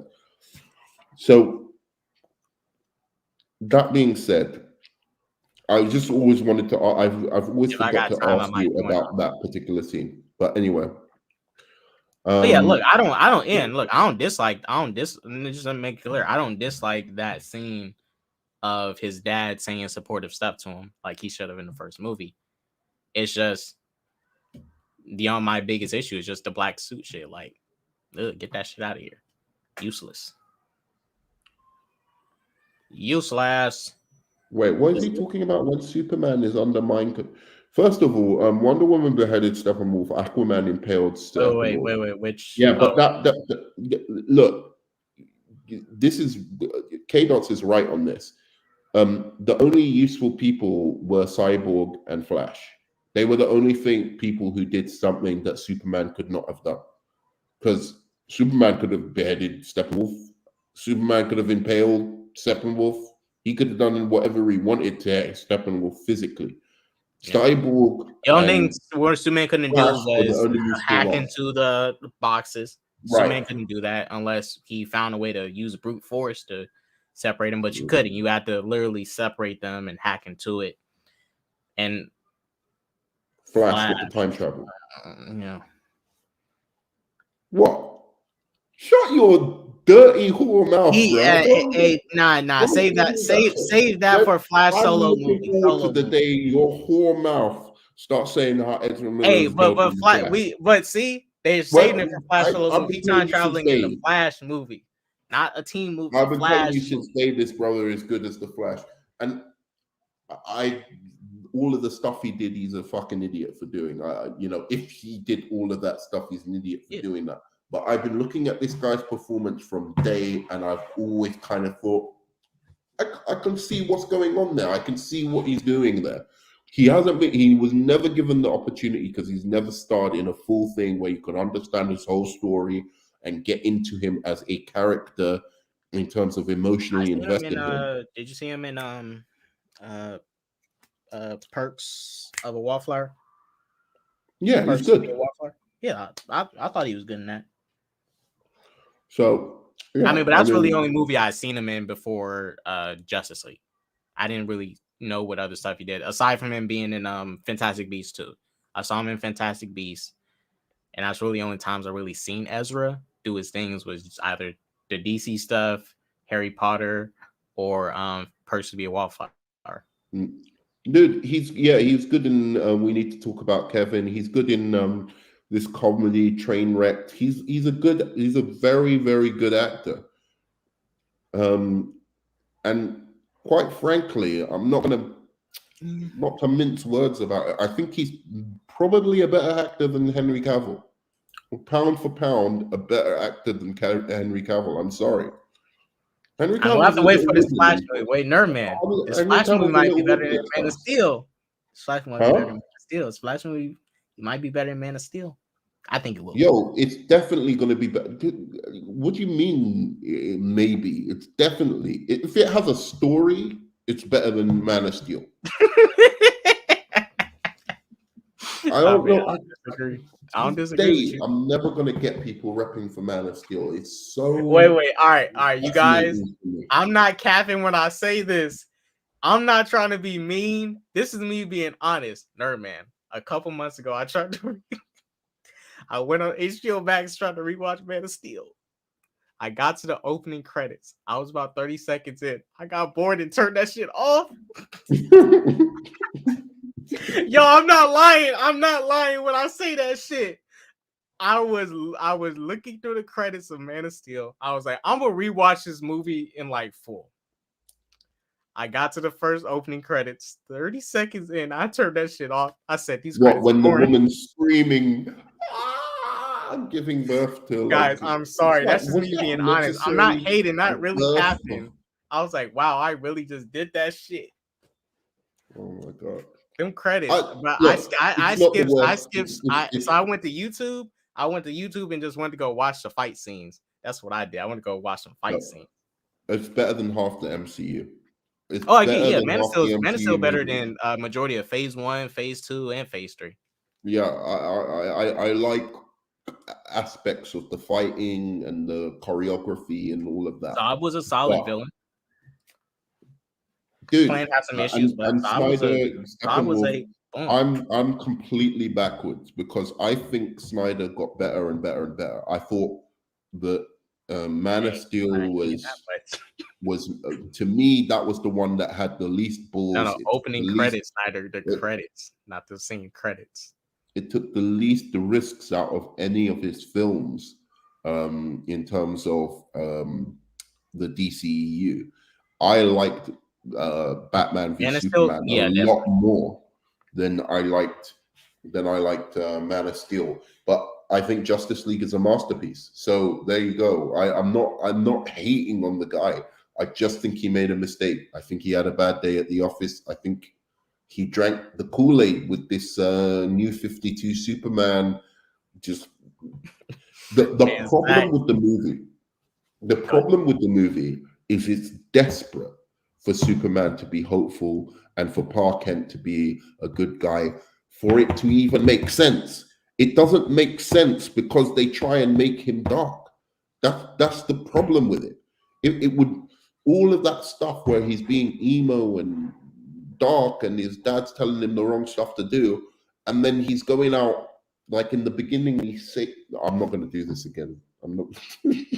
Hey, you might as well look. I recently did a video talking about it, and recently Matthew Vaughn put out a comment saying that trying to, like everybody been saying, trying to take Superman in a dark direction before we see him get deconstructing him before you build him up. It's like that's backwards. I mean, yeah. Superman, which Superman movie was it when Superman went bad? When he was drunk Superman. That was Superman 3. That was 3. Yeah. That was almost a deconstruction Superman, but in that way, Christopher Reeves Richard Donner showed us who Superman is before he started showing this dark side of Superman. Yeah. Right. And mind you, Superman 78 was like not the first time we see Superman live action, but the first time we see a full-fledged movie franchise about Superman. Now, I am not against you doing these dark takes on these heroes and stuff, but with Man of Steel, you're trying to build a cinematic universe. It's the first time ever in history you are doing this. Do it right the first time. And then after your cinematic universe is done, then do some dark Superman shit. I don't give a fuck. Shit, they did a Injustice video game where Superman is dark. But Superman had some trash video games before that. Superman 64, that shit sucked. Yo, Snyder Steppenwolf, that's true. He did kill off Darwin, but that film is much better than Man of Steel. I'm sorry. X-Men First Class is maybe the only X-Men movie I like. Yeah. Hey, that was some bullshit when they killed Darwin. But that First Class, that shit. That was a good movie. That was actually a pretty damn good movie. That Darwin shit was trash, though. I ain't gonna lie. That Darwin shit was trash. I don't know what he was thinking. He was drinking that Kool-Aid. He was talking about, nerd man. He was drinking that Kool-Aid from the studio. They told him. No, but I think he must have been. He wasn't thinking, oh, here's a character that not only will black audiences like want to see, like, be badass, because that's not, whoa, he can just adapt to anything, and that's cool. So they wanted to see that, and he was likable enough, and we wanted to see what was going to happen with him. They could have killed him off in the end, but not like that. Right? Not in like the first. You know, he wasn't even like 2 hours in yet. He was still an hour in. Serious action set piece with him. Yeah. And then maybe he sacrifices himself to do something, but like you can't just like. But I know what his problem was. His problem was this dude's too powerful, and how if we can adapt to anything, then what can we do with him in terms of the story, and how will they have any obstacles if this guy's there? But see, Darwin wasn't like physically strong or anything. Like he was durable. But I don't think he, knew how to fight and stuff. Yeah, I still wonder why he was even on the team, because I'm like, are you just going to use him to like? I guarantee you, Darwin's just going to be the guy that just does the shit that they can't do that will get them easily killed, like run in front of bullets or jump on a grenade or whatever. I really think that's all you can do with Darwin in the way they brought him in, because they didn't show if he knew how to fight. They didn't show if he had powers that allowed him to fight in a way where he would be on the level of Scott's older brother or any other people on the team, or Magneto. Here's another thing. Yeah, I mean, I'm not talking about Darwin in the comic, but this Darwin in the movie seemed like just a guy who you can only use in a case by case thing. That you could have just had him use it, in a case, right? But it would have. I just think that's what he was thinking. But Man of Steel is Superman Earth 1, and Superman Earth 1 is not boring. I like that comic, but the difference between that is they do a dark Superman in the beginning, but he certainly becomes Superman by the end, the hopeful Superman by the end. And it's true, he goes a little bit dark at times. But there is a big difference for me that makes that book work and Man of Steel not. And it's very, very simple. It's that it's got speech, like where it tells you what the person's thinking. What do you call it? The squares? You mean the squares? Yeah. So you get to go through the journey of him trying to figure out what he wants to be, even though he doesn't know what he wants to be, but you're in his head. So you can go through his thoughts, and therefore he's a much more interesting, multi-layered character. He's not wooden. Whereas in Man of Steel, you don't know what's going on in Clark's head, really. He's so sullen, he's so silent, he barely has any lines in that movie, like that are like character defining lines. It's just, do you know what I'm saying? And so, Yeah, because if you had a voiceover with where he could hear what he's thinking, maybe the film could have worked better. I don't know. it kind of like okay, you see well, not saying you had to do it like this, but you know, in the Batman with like Robert Pattinson is literally narrating Exactly. what he truly feels. He's writing out everything. Like when he talks about how, you know, every time I take off these contacts, I relive the pain. Like I relive it. Exactly. You know, he wouldn't say that out loud, but him in his notebook telling us his true feelings, confessing, he would say that. I'm not saying you have to do the same exact thing in Man of Steel. Best I example. see what you mean. I see what you mean. You just gave the best example. Imagine that Batman movie, right? That's a masterpiece, by the way. Imagine that the Batman without any of that stuff, without the voiceover by Robert Pattinson. It wouldn't. Imagine what you would think of the Batman character. You'd think this is the most boring, emo piece of shit Batman ever. But because it had that voiceover, you get into the internal struggle. It's absolutely the right comparison you made. Yeah, it's not saying Superman had to like narrate or write down his, but I see what you mean by that, because we as people, our true feelings is in our head. We may not say them out loud. I can say out loud to you guys, man, I am happily living life. And I can be saying in my head, man, my life is trash. I ain't shit. But it doesn't. I'm not really saying, guys, how I feel. How I feel is up here. What I'm saying out of my mouth is not what I truly feel. But yeah, for me, with Henry Cavill and Man of Steel, there is some good moments. It's just his dad sucks. His dad's trash. He's terrible in Batman v. And I like Batman v Superman. He's even worse than Batman v Superman. I've seen black fathers more supportive than him, nerd man. And I've ran into some fathers that aren't good. I've seen black fathers more supportive than Jonathan Kent.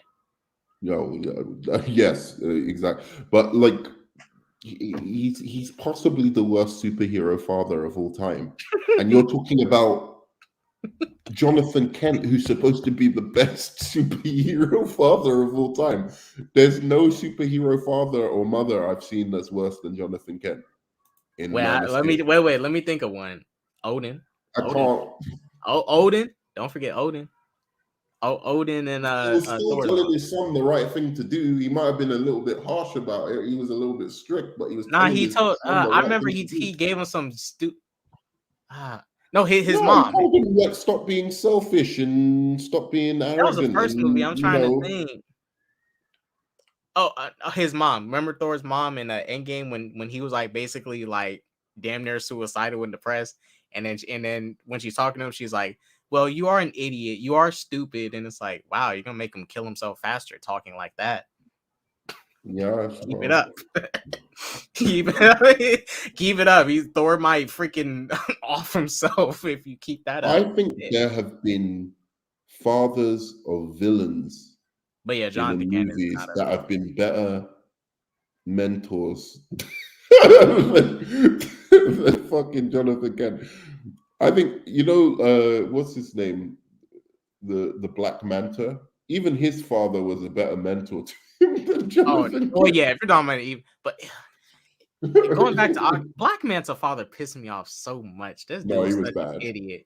He shot the freaking. Now I totally agree with Arthur in this moment when he was like, "Save yourself," because he did all he can. He literally gave him the chance to survive and live. He took the harpoon out of his shoulder, and this idiot's gonna take the cannon. Well, I'm gonna kill you, and shot a missile in a submarine. I'm like, you deserve to die. Go ahead, jeez. Yeah. But yeah, I mean, he taught his son how to do bad. He's a good mentor teaching his son how to do bad. So you got to give him props for that. Yeah, but no, he was pretty bad. I thought that was ludicrous. I want you to kill that son of a bitch. It's like, what is this dialogue? What's going on? I want I you to kill still that son haven't of been a able bitch. to. Aquaman is another one, man. Like I know a lot of people love that film. I think they like it because of the action, and I think you do even, right? You like it because of the action, but I just Action. can't. I love Orm. Orm was good. Orm Orm was was good. Orm tight. was better I than Zod. When people say like Zod is the Patrick best, Wilson to me I'll always give it should to have been Orm. Aquaman. Patrick Wilson to me should have been Aquaman. Yeah, he could have been. Could have been. He would have been good. Yeah. But he was good. I liked him. I liked Orm. But And in the last and then he played Night Owl 2 in Watchmen. I recently was he watching was good. Watchmen again. Yeah, he played Night Owl 2.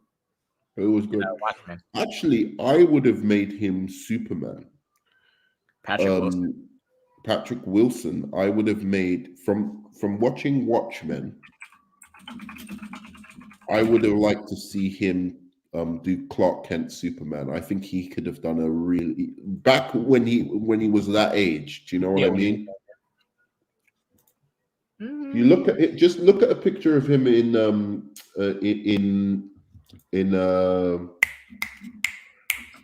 fucking oh my God, in Watchmen. Look at a picture of him in Watchmen, not as the Night Owl, but as his alter ego. Look, I'm trying right here. look, go to. You see there? Yeah, exactly. Look at that. I would have loved to see him being because he's a good-looking guy. Actually, he looks not that great there, but like if he just got slimmer and just had those glasses and that was his Clark Kent, the way he was playing it in Watchmen, I think it could have worked. I can see it. I mean, he did a solid Night Owl too, though, in my opinion. Yeah, no, he was good. But I see what you mean. I can see it. I didn't think about it, but I can see it. If he was younger, yeah. Yeah. But yeah, he was great as Orm. I liked him as Orm. He was my favorite part of the movie, and I loved the visuals. I genuinely was rooting for the movie the whole way because I loved the action, I loved the visuals, I loved the underwater stuff. But I was just like, this is a fucking mess, dude. Like, well, it's because it's because with Watchmen, I think the most powerful thing about that story is that not Watchmen. Watchmen's good. I'm talking about Aquaman. Oh, Aquaman. Oh, yeah. I love Watchmen. Yeah, Aquaman to me, like I think something like Shazam is way better and stuff, even though it's lacking with the action. Yeah. Aquaman to me is it's a solid action movie. I think it's a better action movie than Black Adam, but to me, it's a solid action movie. Jason Momoa is a great is not great, not amazing, but solid action lead. Got his one-liners and stuff. It felt like your typical action movie for me. It happens to be a comic book film too. Got your villain, action. You got your hot chick that he has to kiss by the end of the movie. Even though she poops in the bed, but you have your hot chick who, poops in the bed and got to give our main hero smoochie. Like I said, it ain't no impactful story like that. Make that clear, you guys. Aquaman, solid. Look, there were everyone's going to hate me for saying this. I even like Mera. I like Mera in Aquaman a lot. I thought she was really good. Oh, I thought she was tight in Aquaman. It's the same with Man of Steel. It was so close to being a good movie. It just needed a better script. The directing was exceptional in both movies. Perfect. If you take away that the director's job is to actually create a good story as well, if you just take that element out of it and just say all the visual aspects of directing, those are masterclasses in directing. Both of them deserved Oscar nominations for cinematography, Man of Steel and Aquaman, and for visual effects. Yeah, straight up, Aquaman definitely did. There's no way you can tell me Aquaman's visual effects isn't one of the most stunning. But it did lose to it. It lost to Infinity War at the Oscars. Yeah, I mean, that was Infinity War in comparison looks it doesn't look half as. Yeah, it's not. The highlight of the Infinity War is the best underwater stuff ever done, other than maybe this recent Avatar 2. Avatar 2. It's the best water stuff ever done. Period. I don't Which want to one? hear Which one would you? anyone saying anything. Which one would you say is as like had the better underwater world, Aquaman or Avatar 2? Now seeing both. I need to see Avatar 2 again. It's really good. I really liked it. Did you like it more than the first? I watched the first I mean, one I again. liked it. I I was liked more it more. impressed by the first one. Now I watched it again. You know, like the first time I watched the Avatar, I wasn't so impressed by it. But yeah, I kind of like both of them. They're both kind of good movies. I still like the Terminators more Right. from him. But like, yeah, they're both kind of decent movies, but they're just a bit long. That's my only problem with them.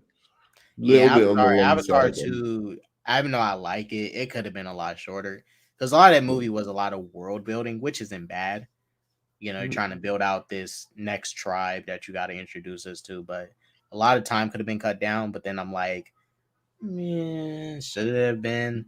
I mean, I'm glad he didn't go more than like 3 hours. He went 3 hours and 2 minutes. If he went any longer, I would have fell asleep. I'm sorry. Yeah, it was too long. It was way too long. It was indulgent. And a lot of it was just like, oh, let's just look at how pretty it is under the water and in this world. And it's like, I could see all that anyway. I would have rather than just put that in like a DVD, like, oh, let's explore the world a little bit more. And it's like, I don't need to see, everything. I did get bored during the movie. That I would give it a 7.5 out of 10. It's not a masterpiece, like people are saying. Like, it really isn't. It's better than Ant-Man 3, though. People who said it's better than the Batman, for instance, or they're insane. They're fucking insane. That's bullshit. Batman was not the best movie 22, but one of the best comic movies 2022. It's up there with literally the Northman, Everything Everywhere All at Once. That was really good. Yeah. It was one of the best genre movies, if you want to put it. Like, when I say genre, I mean sci-fi, horror, and superhero and this kind of those genre movies are like the ones that aren't like the prestige dramas and serious kind of cinema things, right? And I think it was one of the best of that, like the genres that people generally they see as more popcorn movies kind of thing, right? Yeah, Avatar 2 was good, but Avatar 2 is unbelievable. I think that's what I liked the most was the family aspect. I did like the daughter, not Kiri. Was Kiri the oldest one? Took. She was tight. I liked her. She was cute. Took the daughter. I thought that was a very good family dynamic they had. I was so mad when they killed the oldest brother. Hey, have you heard the news about Aquaman 2 though? Oh, about the test screening news? I don't take test screening serious. Do you really think it's that? I don't think it can be that bad. No, because the last time, because I stopped taking test screening serious with like Captain Marvel, because I think in Bumblebee, the test screening audience is just as dumb as general audience. I remember from one of the Captain Marvel test screenings, the audience walked away with saying, the cat was the best part of the movie. That's it. You think the cat is the best part of this movie? All right. Yeah, it's like they be anything to do with Amber Heard, because like worst DC movie ever. No, I mean I don't take people coming out saying it. You think it could be like because a lot of people saw that Amber Heard shit, and a lot of people don't like her. And if she's, I don't personally, the positive or the negative like test screening results, I don't really believe none of them anymore, because like I say,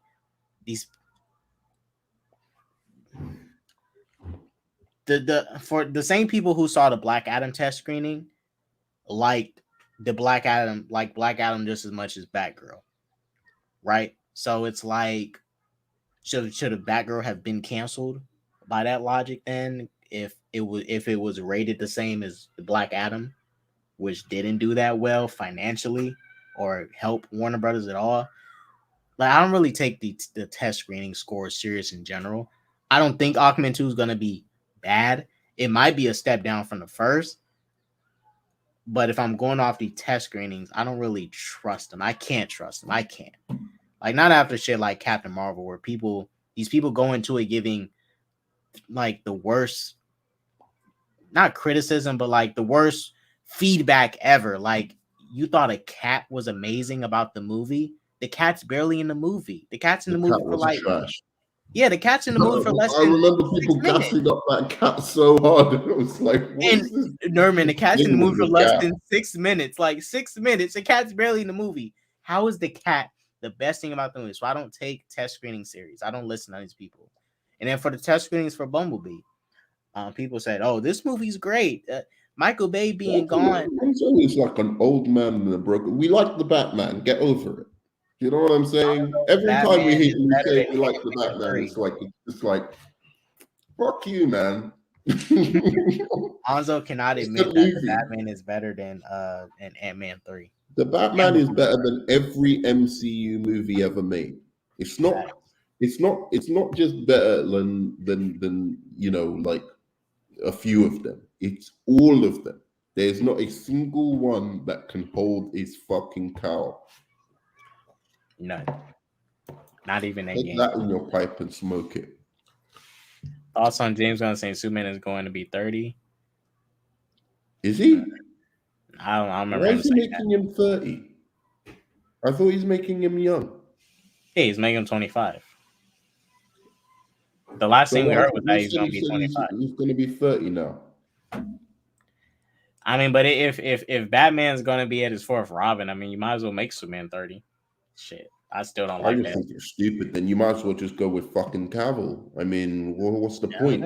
I don't disagree. Like I say, guys, I do not disagree. I do not disagree if Cavill. I thought they were going or not. I thought they were going the Batman route where they're going to do not an origin movie, but just a Superman year 2, year 3, something like that. He's already faced Lex, maybe. And he's gonna be in his 20s. I mean, up against the bigger threat. I mean, the last rumored age was 25, but he's gonna be in his 20s. He needs to be in his 20s, man, for this change to make sense. I want to see that. I want to see a young Superman, like properly, I just don't like that. I don't like that Batman's at his fourth Robin, though. I'm just gonna say that. I don't like that. Because then, by that logic, Jonathan Kent, Superman's son, needs to be born now. Because by the time Damian Wayne by the time it gets to the end of 10 years, you can't do John Kent and Damian Wayne. Like, you can't even do that storyline in the movies if you want to. Don't worry, we're not going to get there. Warner Brothers. You don't want it, nerd man. You don't want it to happen. You don't even want to Robin. Be sold for parts before. You don't even want Robin. You are a Robin hater. Your hatred for Robin is. I don't think he should do a Batman franchise. I would prefer. You're a Robin hater. I would prefer in this universe if he did a Bat Family movie without Batman in it, and then just had Batman in the Justice League, because I think. Well, you know what that comic is very, very confusing to have a Patterson Batman movie come out and then another separate Batman movie franchise coming out at the same time. I think that's stupid. I don't think the audiences are going to get it. Calling it Elseworld, what does that mean? I mean, I really don't think. Well, this is the you remember this comic he showed as the inspiration? That's actually Dick Grayson as Batman. That's not Bruce Wayne in this. Well, Dick Grayson as Batman is stupid as well. I want to see. Wait. Let me give you the context. In the first fucking proper Justice League movie in cinemas, I want to see Bruce Wayne. I don't want to see. Let me give you the context of the story. Let me give you context. No, I don't need any context. That Bruce Wayne is missing. I don't want Bruce Wayne missing. I'm not. in the first Justice League. I'm You not know saying. how I'm not Superman saying was it's going to missing be. That's the for context of that 90% story. of Bruce Wayne is the first missing at this Justice time. League movie, and everyone was taking shitting on it because of that. I don't need Bruce Wayne. I don't want Diana missing. I don't want Green Lantern missing. I want them all there. And if they I ain't agree all with there, you. I am not disagreeing. then it's bullshit. I agree with you. What I want the Bruce fuck Wayne are we back. talking about here? Let's do a Beatles reunion without John Lennon. What the fuck is that? Hey, look. Sometimes, if John Lennon don't want to play, sometimes he gotta go. I get it, but you gotta bring back the band.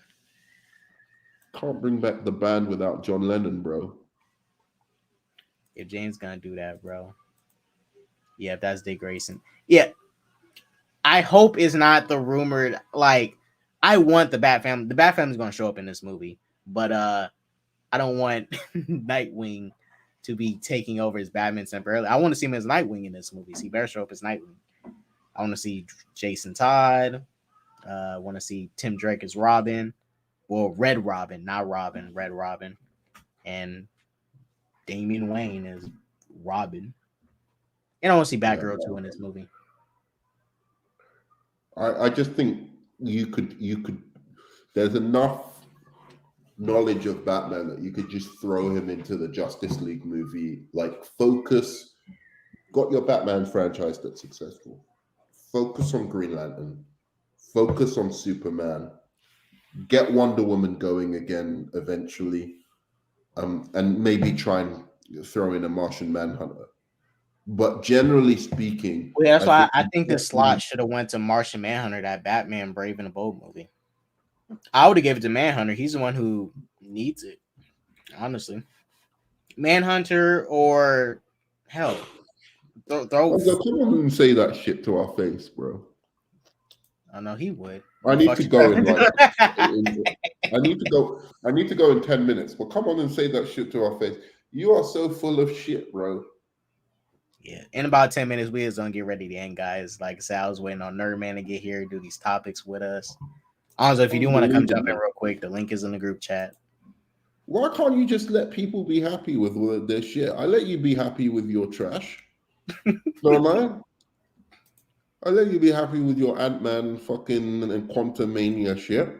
I don't get on your, I don't every time you bring up Infinity War, go, oh, it sucks. It's I let you be happy with it. You just don't like that. I tell you the truth. When you ask me about it, you ask me straight up, what is this year, Abraham? Why don't you like Infinity War? It's this great movie. And I'm like, well, let me correct you, sir. Yeah, because it ain't no great movie. And this is the thing. Man, people they take that as me coming after them. I don't come after them. They ask me these questions. That's what I'm trying to tell you. Nerdman, I'll say this. Some Infinity War days, some was good times, man. I remember I made a 7-part rant video about that bullshit. Woo! The MCU fans, man, it was like, hey, man, what you critiquing it, man? Why you nitpicking it? I was like, fuck you guys. I am going to talk shit about this movie because y'all overhyping it, gassing it up too freaking much. Avengers 1 is better than this. Nitpicking by picking out straight up gaping plot holes in that movie. So big, the plot holes, bro. I mean, hey, it's bad enough Doctor Strange just stood around the whole time, not doing nothing with the time stone. And now we see so far, Iron Man didn't have to die. I'll be honest with you guys. Iron Man did not have to die. He died because RDJ got too expensive. After seeing how everything's playing out, Iron Man didn't need to die. Freak that timeline bullshit. Iron Man didn't need to fucking die. There's no logical reason for him to say. I honestly think they should have. They bought X-Men by the time Endgame came out. Well, they have X-Men. They just can't they have it. They just can't recast the actors until 2025, so they can't use Professor X. They can use them, but they have to use who's that guy? James McAvoy. They have to use Michael Fassbender. They have to technically use Hugh Jackman's Wolverine if they at this moment. Oh, really? Till 2025? Yeah, so that's why they can't even. But I would just say use. There's other X-Men characters that haven't used. Like they haven't Here's used. what I would have done, They and I'm not haven't even used joking. Jubilee Maybe people or would say Gambit. I'm crazy for saying this. I would have rebooted the shit after Endgame. I would I have mean, rebooted it. I would have just when said they have to that's reboot the at Phase 6. climax of this They have to reboot story, at Phase 6. and just wait like a year or two, whatever, and then just come back with like start again, like with a different take on Captain America, a different take on Iron Man and whatever, and set up the X-Men as the main things, and then set up an X-Men versus Avengers or some shit like that. Well, I just don't. like I don't Norman, see why I'm wasting my time with all these other side characters. Like, Norman, I definitely agree with you. For when they get to Phase 6 and they do this like Secret Wars thing, they need a soft reboot because at this point, Marvel will have the only character they won't have for sure is Spider-Man. Sony's not selling Spider-Man. They'll have Hulk. They'll have the X-Men, Fantastic Four. They'll have the majority of it. Well, the rights has Hulk. At a certain time, the rights will revert. So I think by 2023, this year, Universal are keeping Hulk. They don't give a shit. They're keeping Hulk. They're like stubborn. They won't sell him. Yeah, it's a chance they and they've got a contract because they're using Hulk in those movies. Yeah, that means Universal is keeping up with its commitments. Well, it probably makes sense. It probably makes sense why they're making Hulk trash to take away his value. Yeah, I don't know. They might be assassinating his character on purpose to kill his value. No. That was another thing that pissed me off. Don't even get me started about that. Like the stuff with Hulk in Infinity War. Maybe that's why I don't like it. But actually. I mean, I might just be biased because of that shit. But by the time they get to Phase 6, they're going to be lacking just Spider-Man and Hulk's, characters and stuff. But at that point, you might as well soft reboot it and now do a new take, like you say, on the X-Men, Fantastic Four, Iron Man, Captain America, and all of them. Because the only reason the MCU started the way it did was because they didn't have all their characters. I guarantee you, if they had Spider-Man, X-Men, and all of them, we would have probably got Fantastic Four first, or the X-Men, or Spider-Man. They're not starting with Iron Man. They started with Iron Man because that's what all they had. It was like, well, let's take a chance on Iron Man, who is not as popular as we think, and now he became popular. I just think going into hyperdrive with the TV shows and all of that kind of stuff after Endgame was a mistake, because that was like, especially just putting out bullshit. And the reason they put out that bullshit is because MCU fans always accept the bullshit. They don't criticize. I don't mind you supporting it in the box office, but at least be genuine and like be critical. Like, why is Black Widow able to get the stone? Or sorry, who got the stone again? Was it Hawkeye? Who was it? Who was trying to get the stone when Black Widow sacrifices herself? Oh, no, it was both of them. Yeah, but there was some weird thing where she tries to where you're supposed to sacrifice someone you love, but instead she just when she jumped out of his hand and she died, and Hawkeye got the stone, which is just like it's not technically anything. That is not what the rule. No, I'm trying to say technically. I'm trying to say technically, she jumped out of his hand. She didn't. Hawkeye didn't tell us. And so you're trying to tell me that guy with all his family and everything like that, that's the person he loves the most, Black Widow. Yeah, no.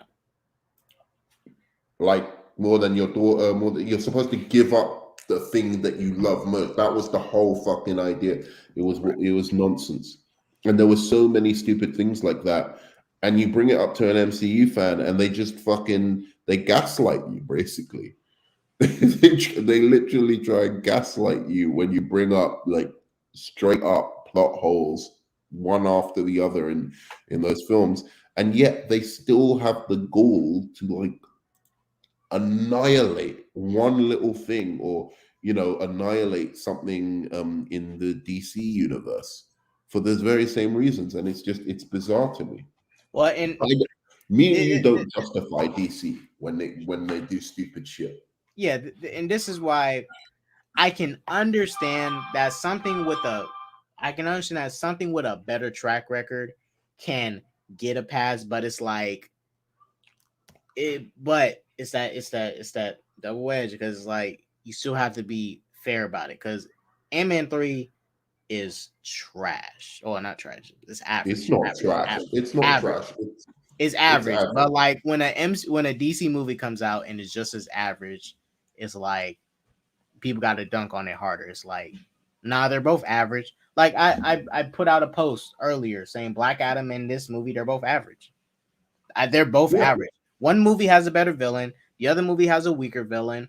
One movie has a better protagonist. The other movie has a weaker protagonist. They're both average. No, but I actually like Black Adam more. At least it's shorter, right? And it's got better action scenes.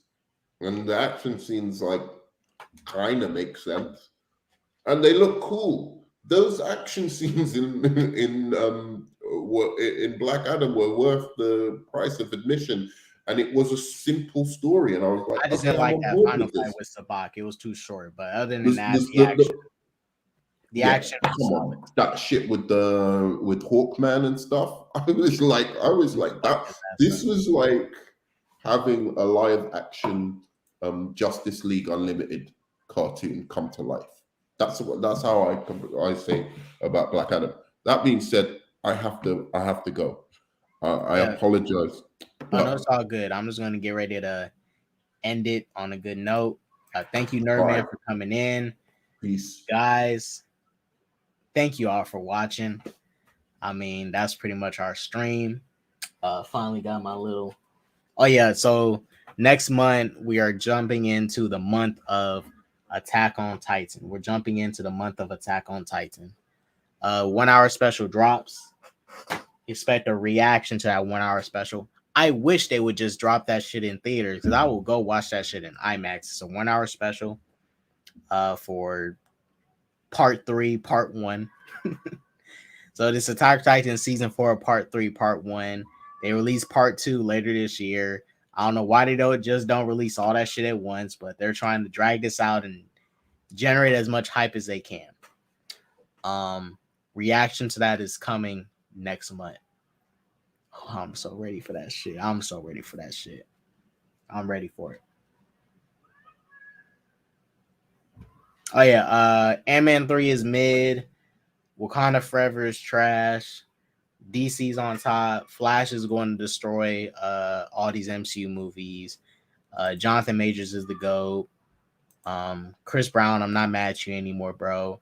Rihanna's doing great. She's performing at the Super Bowl. So at the end of the day, guys, life is good. Life is good. We're going to get ready to head up out of here. I want y'all to have a great day. So that peace, love, positivity, and all that jazz. Don't do drugs. And like I always say, deuces.